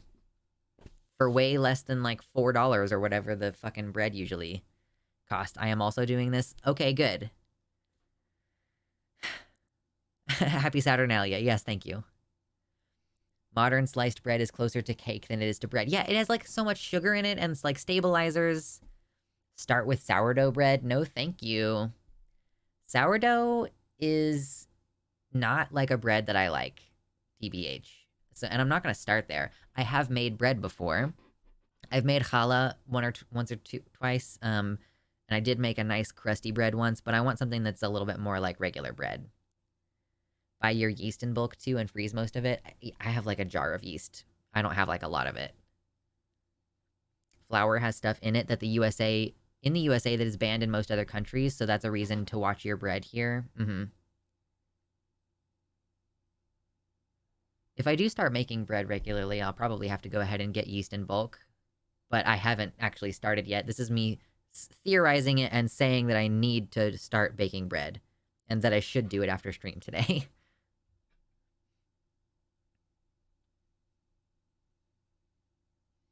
I'm gonna do roasted chicken and mashed potatoes like a true Midwestern mom tonight. That sounds amazing. If you can do challah, then you're off to a good start. I mean, it wasn't that difficult. I made like a cinnamon sugar challah. I buy 2 pounds of yeast every 2 years. Brownies, delicious. I like brownies, but I think I might be the only one who likes brownies that much here. So if I made them, I would really have to be careful not to eat all of them. And I definitely would eat all of them. I saw a bread baker that mills her own grain to which she bakes bread. Listen, we're getting toward the end of the stream. I'm gonna go off on one of my tangents. So I have started a spreadsheet so that I remember, like, okay, I need to remember this is the kind of stuff that I'm gonna have to think about, you know, if I want to own some land and make things semi-sustainable, if I'm just assuming that there's going to be an impending collapse of the systems that I need to acquire these things, what will I need? So I'm like, plants. What kind of plants would I need to grow? Okay, like garlic, ginger, a potato, or some other starch. Maybe look into parsnips, turnips, other root veg. The list goes on. Animals. What kind of animals might I need? Oh, you know what? I might see about having some bees. I need a dog to protect the rabbits and perhaps birds. Oh, what products would I need to make sure that I am producing in case I don't have access to them elsewise? Wax, cheese, vegetable oil, like oil, flour, bread. Gotta have like some kind of grain, growing bread grains in order to get flour so that you can bake bread. Yeah, what about rice? Can we do rice? Probably not. Some other grain similar to rice, maybe? Don't know. Technically speaking, I think that you don't necessarily have to have a bread grain in order to have flour, because you can also make potato flour. But that's a whole different thing. Like, what are some different skills I would need to have? Well, I need to know how to can food. I need to maybe stockpile masks just in case. The apocalypse plan. I need a flour sifter, and I'm growing my own grains next year. I also have a mill. Ooh, Kitty Tick is like, I'm gonna become that lady who is a bread baker who mills her own grain and then bakes the bread of it. You need to make sure vinegar is on your list. Good idea, vinegar. How do you, well... So obviously you can make vinegar from grapes because wine becomes vinegar. You got red wine vinegar. Apple cider vinegar. So I have fruit trees and citrus. Maybe have apples because I can make apple cider vinegar. Okay. Yeah, vinegar is really good for cleaning. So that's a really good tip. Thank you. Fish all day in the apocalypse. I don't want to eat fish all the time. And also that's not something I can set up on my land. I'm probably not gonna have like a whole lake or a full-on river that I can fish from on my land, you know? Are you gonna grow in soil or aquaponics? Open to interpretation or a mix of the two, perhaps? I'm gonna have outdoor growth and hopefully a greenhouse as well. Like, that would be the ideal system, so that you can still have some food production going on in the in the winter. And also, it's good if you have plants that you really don't want to cross-pollinate. Like, if I'm trying to host bees on my land, I want to make sure, like, not only can I not plant my peppers next to my other peppers, or next to my squash, but, like, I might also want to only plant peppers in the greenhouse so that my bees can't cross-pollinate and then, like, fuck up the seeds for next year. Jihariel, we're talking about the farm hypothetical plan now. Mushrooms are easy and fun to grow. Mushrooms are tricky. I think maybe it depends on what kind of mushrooms, but I think that mushrooms are more of a foraging thing, and I could see myself, yeah, foraging and then, like, spreading the spores around. You can use a small above-ground pool with tilapia in it. They exist in, like, 4 inches of water each. Very school-oriented in nature. Tilapia? I guess that's, you need to have a variety. I'm typing tilapia in a pool, even though I don't really want fish. Willamette River, also the Dalles, Pacific Northwest has all kinds of fish. Best salmon. Tilapia would help with water growing. Right, because, like, aquaponic systems, you grow the plants, and then, like, the fish are in the water, and the fish are pooping, and that is food for the plants, so it kind of also fills your need to fertilize.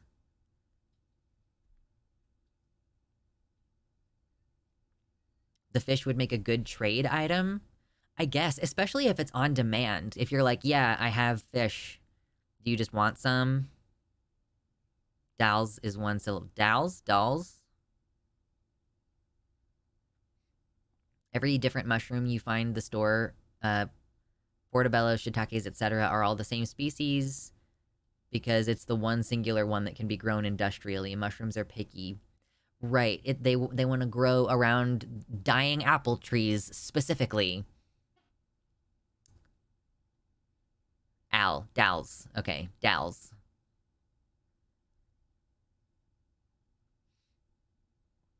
But yeah, that's a good point. It's like, yeah, because some of this stuff, you know, I am thinking of this in terms of trade. If I'm like, you know, if I'm making cheese, but I haven't gotten chickens yet, and I want to trade for eggs, then I want to have the option to do that.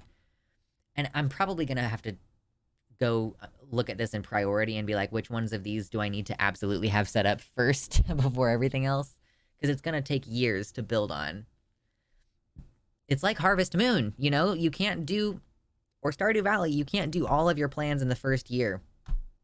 The first year, the only thing you can afford is turnips. So that first spring, all you grow is turnips. Over and over again. Just turnips. Every 5 days, you're selling turnips. I have to get my dehydrator ready for the spring flush of chanterelles, lobsters, and hedgehogs. Ugh. I have this amazing book called, like, Mushrooming with Confidence. And it only helps you identify, like, 8 different species. Because it's like, these are delicious and totally, like, edible and very easy to positively identify. Learning how to use dandelions is a great thing, too. I know. No, listen. Okay, listen. It's so strange to me that we are in a weird time of history, frankly, where human beings do not have dandelion as a regular part of our diet. Like, I genuinely think that this is a freakish, weird period of time because of that specifically. Yeah, dandelions are just fully edible. So you do need to be careful if you're on lithium and, like, a certain other health issues, because they do make a tangible impact on your health. And most of the time that's positive, but if you're taking lithium or, like, yeah, a couple of other health issues, you do actually genuinely have to be careful about consuming dandelion. But the greens and the roots are the greens especially are quite bitter. The flower stalks aren't edible. Okay, so you don't eat the flower stalks, but the flowers themselves, you can make tea, you can make, like, a wine out of it. You don't want to eat the stems. They're very, very, very bitter, and they have that weird milky liquid in it. So yeah, the greens are edible. You can make a little salad. You can wilt them, cook them, like you can use them like you would spinach, perhaps. And then you can cook the roots, you know, the same way that you would cook other roots, basically. Roots can be made into a coffee substitute. I had a neighbor with goats, and I'd always grab dandelion greens to feed the goats through the fence. Yeah. It's, you know, do you really need to encourage dandelion growth? I'm sure that there's going to be a part of my garden where I specifically encourage dandelion growth. I feel like I should start up my own research doc now. Listen. Yeah, Charlotte, I'm basically planning, I'm, like, thinking ahead for, like, future climate catastrophe and also future economic collapse. How am I going to make sure I am provided for if there's no fresh water being piped in and if there's no supply chain for food? Milkweed is also a great edible. Really? Milkweed? I know we grow milkweed in Kansas for the monarchs. Will it grow in the PNW? Milkweed is good for your liver. Interesting. I'm gonna put dandelion and milkweed down here to think about more. Are you a fan of doomsday preppers? I'm really not I mean, I'm in, like, a couple of groups on Reddit that are, like, prepper groups. You know, they've got their little acronym, SHTF, when shit hits the fan. Like, little homesteader groups and stuff, but some of them are weird Trumpers, so I don't really get too involved in the community. I don't really watch any content about preppers at this point. I practice herbalism for science, fun, and witchcraft. True, I'm a hobbyist wilderness survivalist. Yeah, exactly. Preppers are usually right-wing weirdos.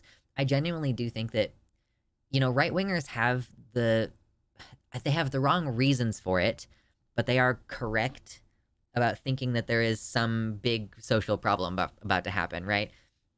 And I wonder if this is, like, a failure of, like, liberalism or progressive politics, but I don't know why there aren't more leftists who are going, oh, fuck, we need to, like, seriously make some plans to survive the climate catastrophe. Like, you know, people who are paying attention to climate news Like literally, I read that article about like global water shortages by 2050, and I know that my entire life, every time that there's been a climate change prediction, it has happened sooner than the prediction. So I was just immediately like, oh, I will not live if I don't like own land that I can use to harvest water on. Like, I don't know how else you're gonna survive long term. When I think of a prepper, I think of 5-gallon taco buckets. Same thing. You said prepper earlier. Someone said prepper earlier, and I just immediately thought of those fucking 5-gallon buckets of food that you can buy. The communities may be shit, but it's probably gonna be a very important thing to focus on. Let's listen. I want to become the leftist prepper. That's gonna be, if I ever make a YouTube channel specifically that's like I'm filming and showing you my land and like showing you the like stuff that I'm growing and like the plants and stuff, it's gonna be like the leftist prepper. It has to be. Biggest thing that you should prepare for in an apocalypse is how to build and manage a village, like a whole village of people. Yeah, should I spend time psychologically studying the dynamics of small social groups? Like small social groups in survival situations? I will move to Canada if Michigan gets too crowded. Right. There needs to be plans for surviving the climate disaster. Here in Cali, there's plans for treating sewage for drinking water. The Colorado River is going to give up the ghost. When I moved to Oregon, it was 2019, and the primary reason I took the change even though it wasn't the best situation, and I in fact ended up homeless. I was glad to be here for the future. And then I met my fiance. Yeah, it turned out to work in the end. 2024 is going to be the scary hot year. Is it really?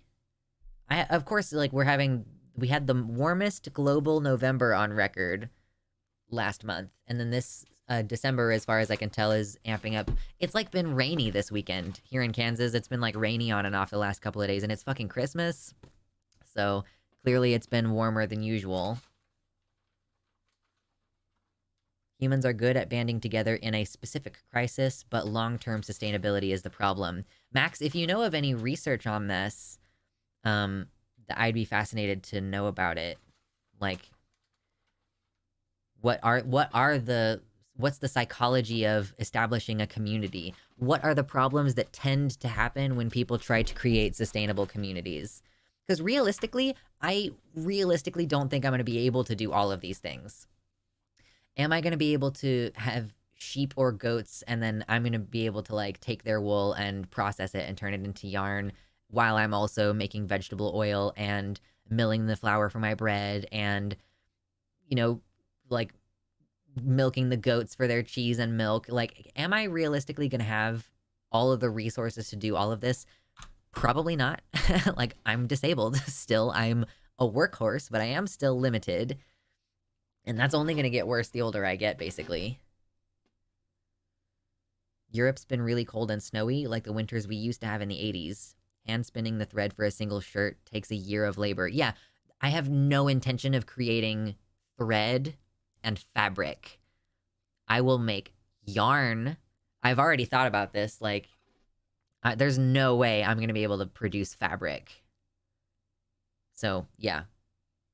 And like, yeah, and then like, it's like, oh yeah, wool is only going to be warm though. So should I also find some way to produce something like cotton so that I can make clothes that are, or no. For clothes, I should grow hemp.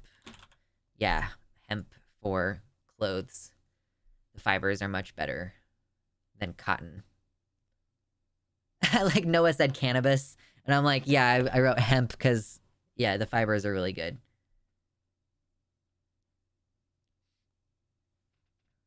You could focus on producing rather than doing the societal things, or vice versa, however things turn out. Yeah, that's the question. Like, where do those resources go? Yes, hemp is quite versatile. Hemp needs a lot more processing and labor than wool. Well, okay, yes, that's fair. So wool clothes will keep me warm, and that's fine, and yeah, that's good. But I was thinking, you know, if it's hot during the summer, which it will be increasingly, can I have cotton? Cotton I don't really want to grow. Is cotton better than hemp, or is hemp going to be the better option for a breathable fiber? Excuse me. Excuse me again. Oh my god, so burpy. Flax, that's an interesting idea. Flax. I don't know anything about flax. Hemp stresses the soil less. True. I have to watch the first 40 seconds of this Tucker Carlson episode. Okay, Gayfish.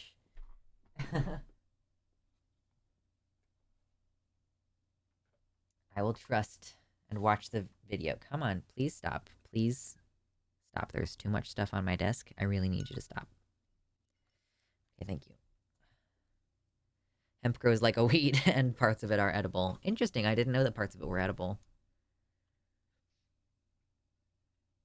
Okay. Oh, I'm not on Twitter right now. Oh, I can still watch this video. I'm just not logged in right now in Twitter.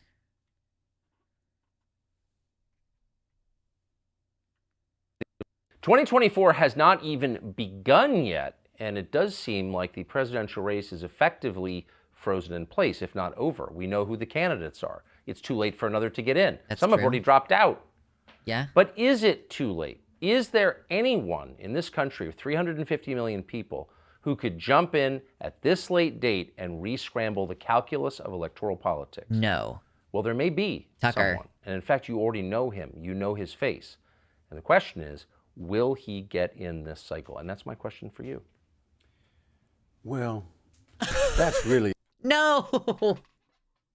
Oh, is this real? Oh, no. That's Kevin Spacey. Oh, no.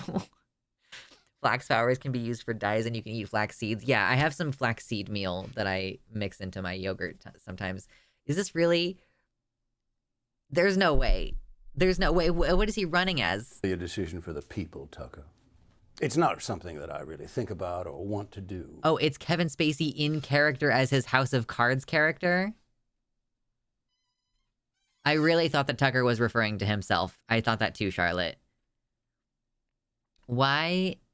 I don't want to watch the rest of this. It's really dumb. It's really dumb. It's Kevin Spacey in character as his guy in House of Cards, pretending to run. Is this like inspired by that time that Stephen Colbert testified in front of Congress in character? Ever since he got Me Too'd, he's just been descending into becoming the meme. He does an annual video now as his House of Cards guy. All right. Whatever your deal is, Kevin Spacey, enjoy. Have fun with that. I am not going to participate. Thank you.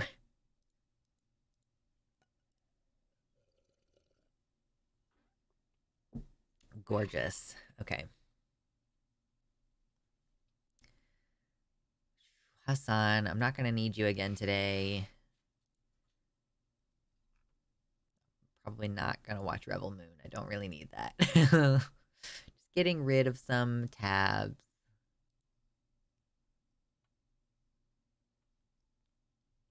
Oh, yeah, this is a little article about voice training. Non-invasive treatment called vocal therapy. True. I have a book about this, too. Tucker Carlson, famous for creating entertainment that no one should take seriously. It's so fun. Oh my god, we have 89 likes. Should we keep trucking along until we get to 100? Can we get to 100 today? There's only 35 people in here. It's Merry Transmas. Can we get to 100? My vocal cords definitely need therapy after all the shit I make them say. True. I mean, I feel like your mouth does the most of the work as far as the actual words that you say. The number 90. The number 90 is good. If we had to stop at 90, I think that would be acceptable. 91. Oh gosh.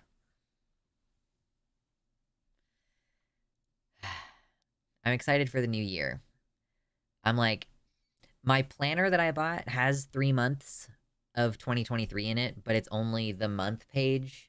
And so starting with January, I'll be able to have the full week pages. And I'm like, oh my god, my organization is about to go through the roof. I'm about to be so organized, you won't even know what to do. 94 likes. Oh my god, maybe we will make it. Maybe. We're very close. My ride is here in 20 minutes, and they are a very old school social conservative, so I probably won't keep chatting in his car. Oh, no worries. Stay safe. Keep the windows open. Old school social conservatives, probably not wearing a mask. Good luck. Can I play guitar? Not a lot. I can play guitar a little bit.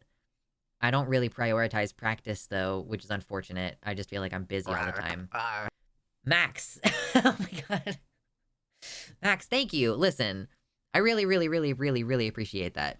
$50 donation from Max says, buy a chicken. I could probably buy some chicks and spend the other $40 on, like, a baby goat, and that would be just, like, a super economical way to spend that $50. I'm gonna be so responsible with this $50. But if I only get one live chicken versus, like, 5 chicks. And plus chicks they can send in the mail. I don't think, I would have to go to a farm to buy a chicken. Just get some baby chicks. Heard, I'll wear a mask though. Yeah, wear a mask. Good call. Hopefully you don't get any bullshit for it. Goats are pretty wonderful, it's true. Can you make anything? What are the products that you can make from a goat? Is it just the meat and the milk and the cheese? Or are there goats that have, like, fibrous? Or should it be sheep or alpaca? If I have to buy this chicken? What a cutie! What color are her eggs?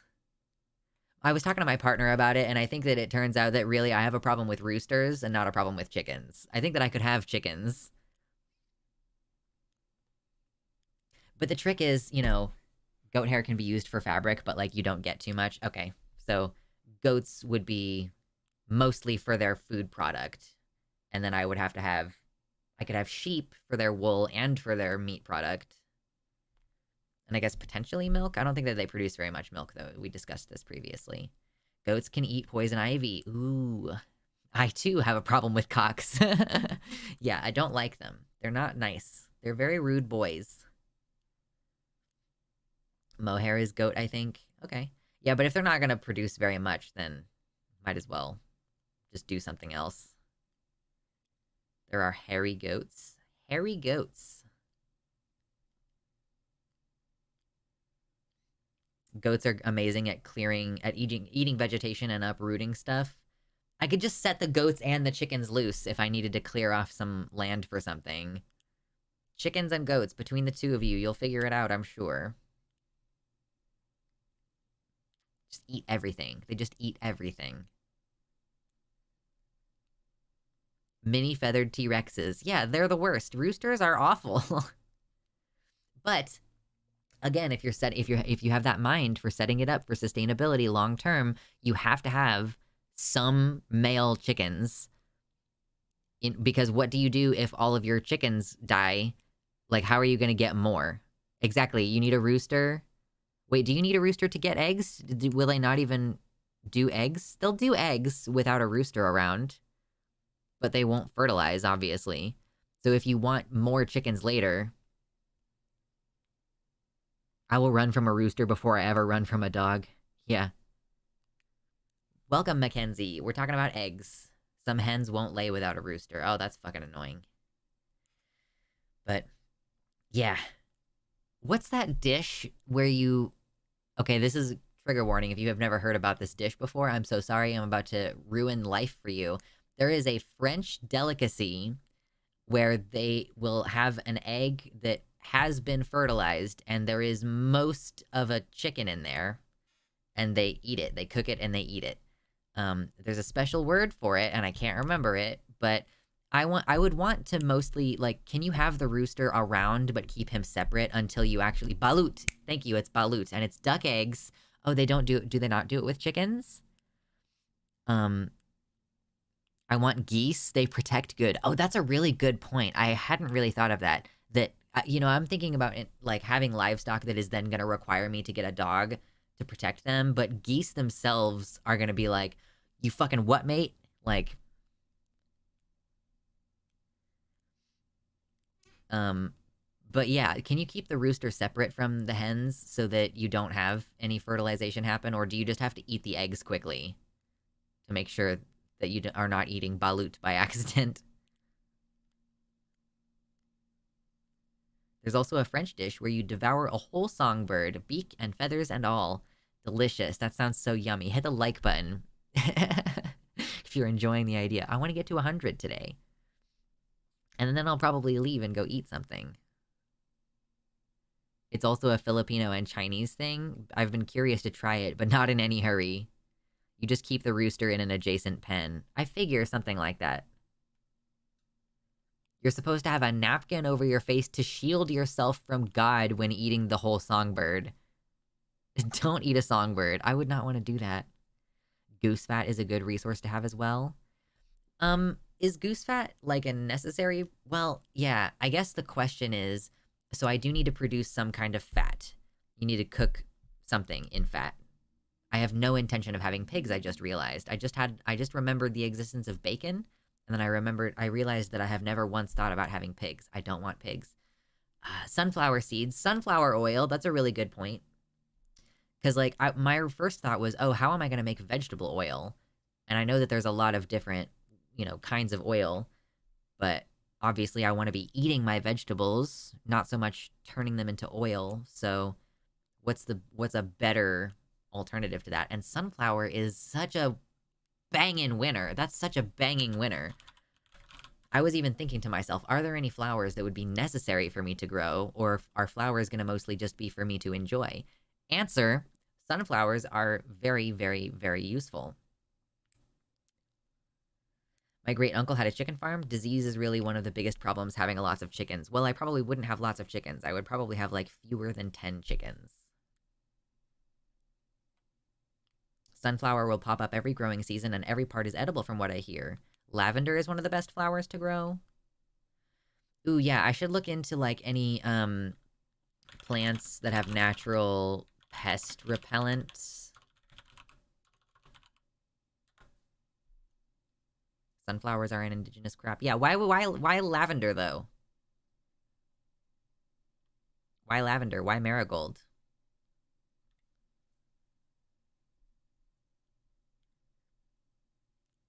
I don't know, Miss Seaside Hill Granny. Gotta start sunflowers in the spring though. Yeah, of course. Marigolds, pest repellent. Potentially. I think eucalyptus is also like a pest repellent.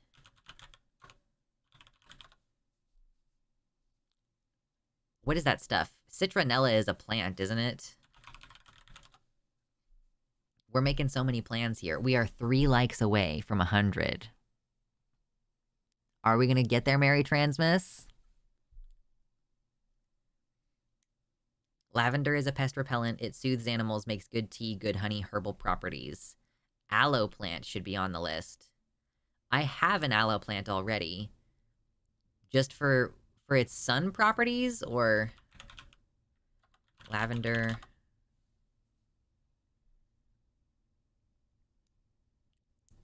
This list is getting really long, you guys. Are you seeing how long my list? This is just the plants list. It's getting so long. How am I ever going to do all of this? For lotion, takes care of skin in general. Learning stuff with Lux. Learning with Lux. Aloe is also edible, depending on variety and processing method.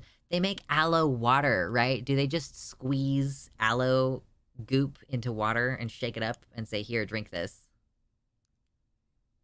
Gross.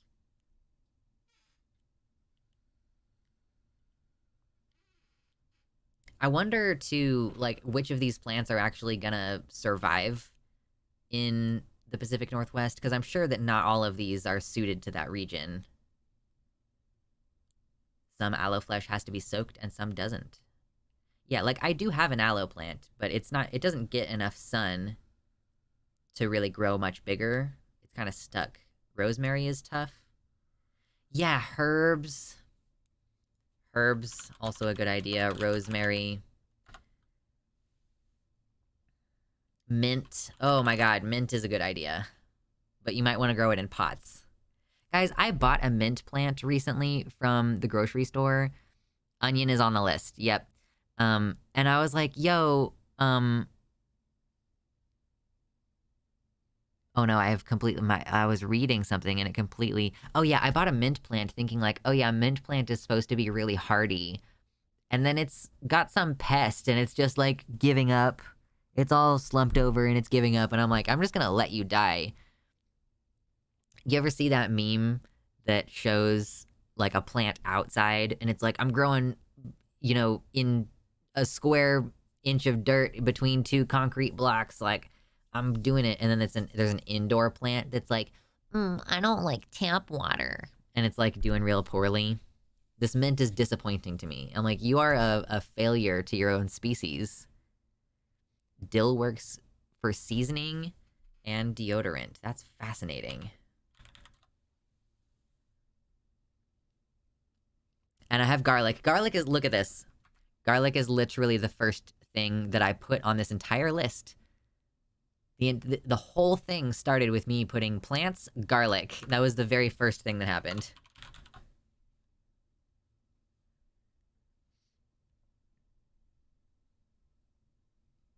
That meme is basically trans people and cis people. True. We gotta make it through the concrete. Relevant comic. Who does he think he is? All dressed up. Too good to be outside. Be nice. He is dying. Oh, that's really sad. And it's true. Dang.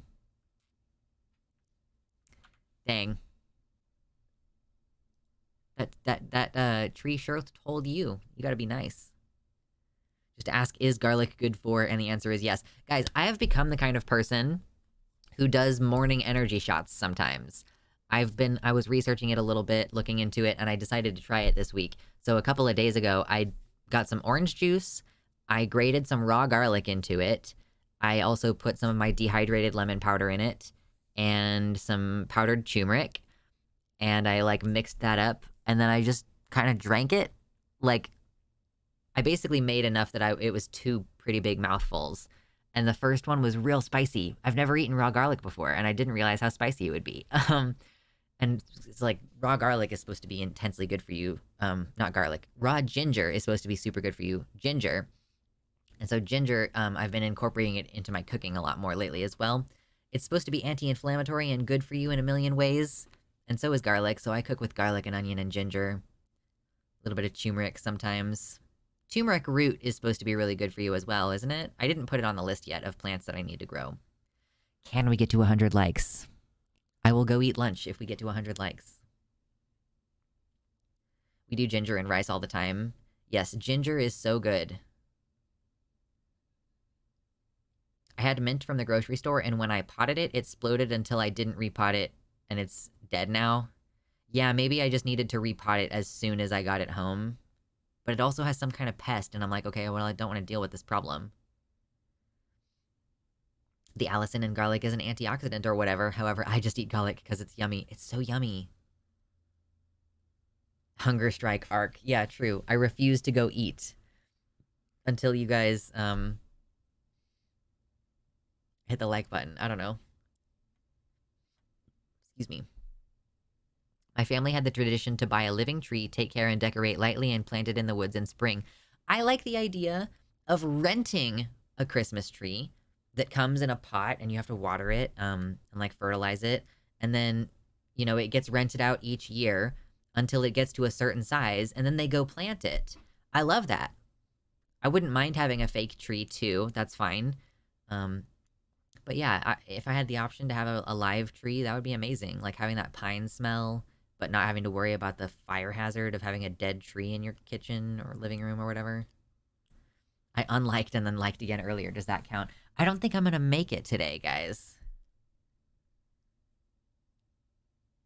The rent-a-Christmas tree isn't a real thing, and if it is, it will die because the roots will be ring-shaped and strangle it. It will fall over. I think it only works for, like, really small trees, right? It would need to go into the ground when it's, like, 5 foot tall.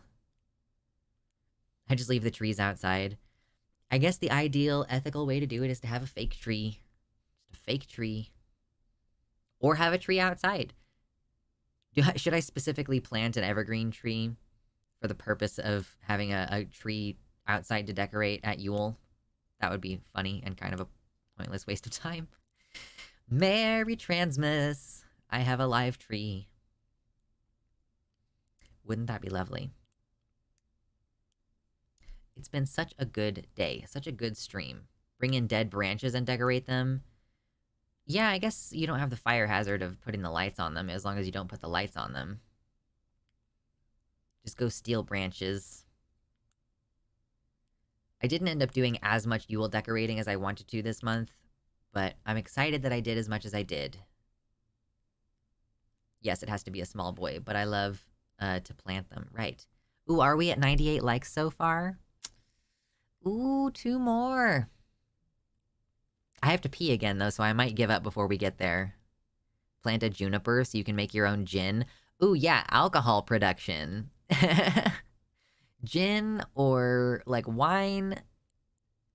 Juniper also has, like, a natural yeast. Ooh, yeah. Yeah, how would I get yeast? I need to look into that. Products. Yeast. Gin. Wine.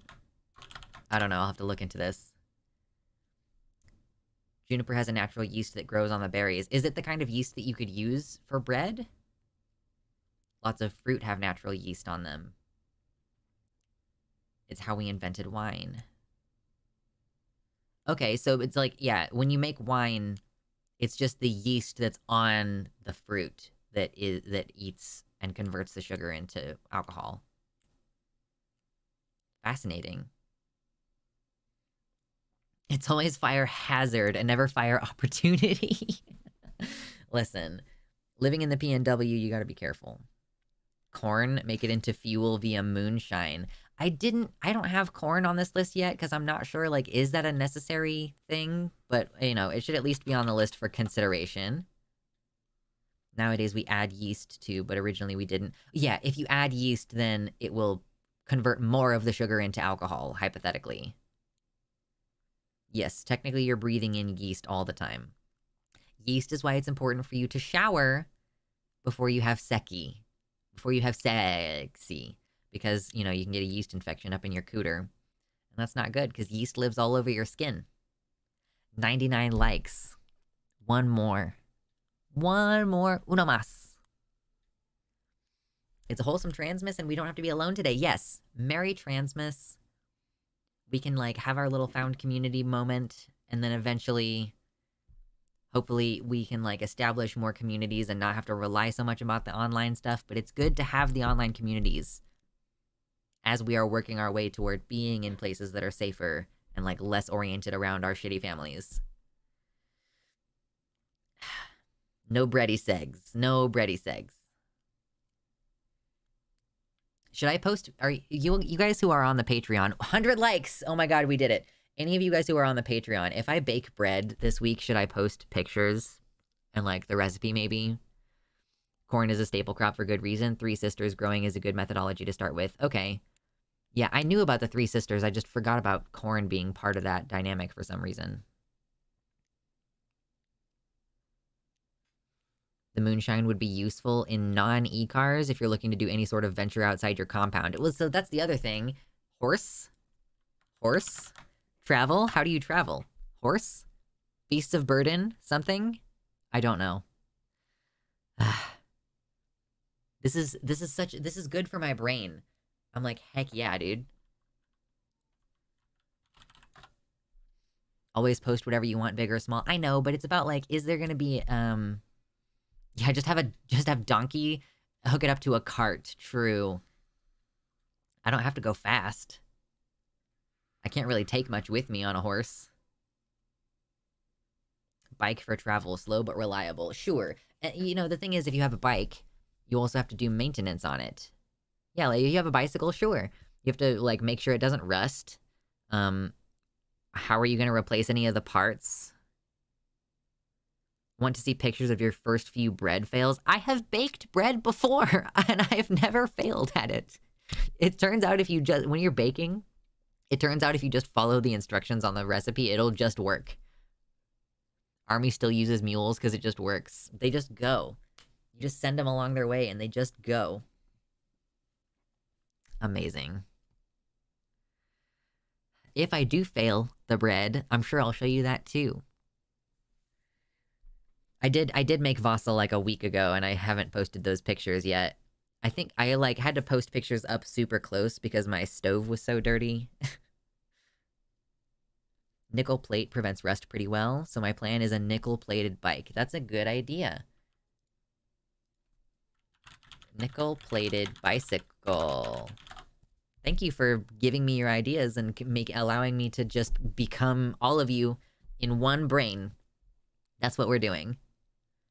Horses and mules are murderous too. I've seen a horse kick the skull in of a cougar. Well, that's good because there's mountain lions in the Pacific Northwest. So if the horses can defend themselves, that's ideal. But yeah, Max pointed that out. We were discussing it in the Discord a while ago that horses are like quite dangerous. But, you know, I feel like for beast of burden, you probably want something other than a horse. But for go fast places, horse can be good.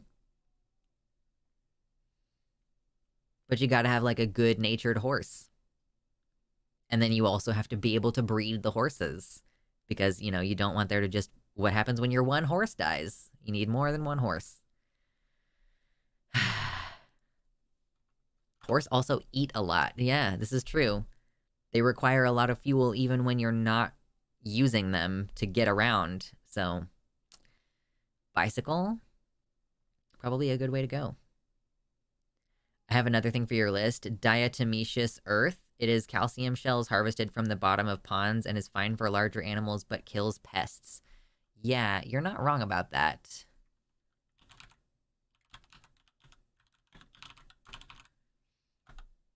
Donkeys eat scraps like corn husks and cobs. Very unpicky, typically. Good to know. Depends on the breed of horse. Some horses are decent draft animals. Mules are more economical, but slightly less murdery. Yeah, mules are slightly less murdery. Horse/mule. What's up, Spoons here? We're actually wrapping up here momentarily, but it's been a fun conversation pretty much all day. I don't plan on taking any of this from today and editing it, which means that I have successfully had a good fun stream and yet not added to my workload.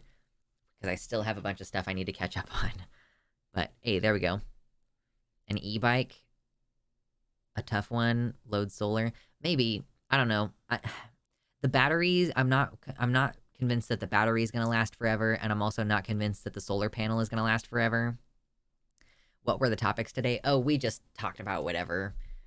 There was no specific plan. We did do a couple of, like, oh, we read this article about the future of medical HR, like, medical transition for trans people, but for the most part, we've just been kind of, like, talking about whatever. Having a Merry Transmas. Merry Transmas. And we successfully got to 101 likes. Wind is probably the most reliable of alternatives. For travel?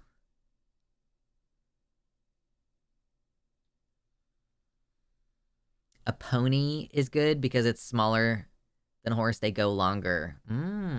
Interesting. I want to complain about how transphobes aren't consistent with their stance on puberty blockers. In what regard? Do you mean because... Go ahead, lay out your case. What's your problem? I'll entertain it for a moment before I leave. I'll drink the last of my water. But it is time for me to eat some lunch.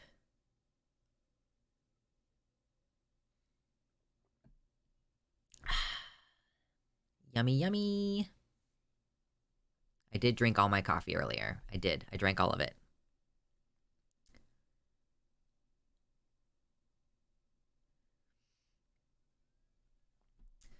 I love being able to tap your guys' brains for these ideas. They say that puberty blockers either don't work or it does irreversible harm. I never explain how for either claim. They're basically claiming that puberty blockers don't work to resolve the problems that trans kids have because their problems are psychiatric problems is kind of what they fundamentally believe. They believe that it's a problem of a broken brain. Later, Charlotte.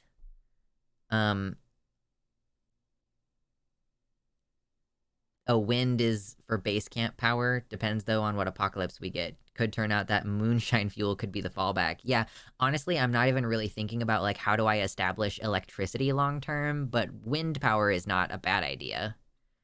If it would be great if you had a river on the land, because then you could do hydroelectric, but probably not.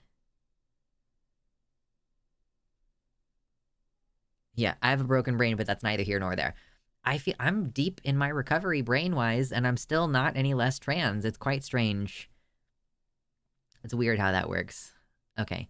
Anyway, I need to go to the bathroom and eat food, so I'm gonna go do those things and try to enjoy my Christmas evening, and hopefully you all enjoy your Christmas day tomorrow to the extent that you're capable of doing so, and then I will plan to see you all on Wednesday for one of our final streams of the year. And then I'll be streaming again on New Year's Eve. Little New Year's Eve stream time. Earlier in the day, again, obviously. But yeah, that's pretty much our plan for the new year. For the late year, for the last year. Alright, have fun, everybody. Be safe. And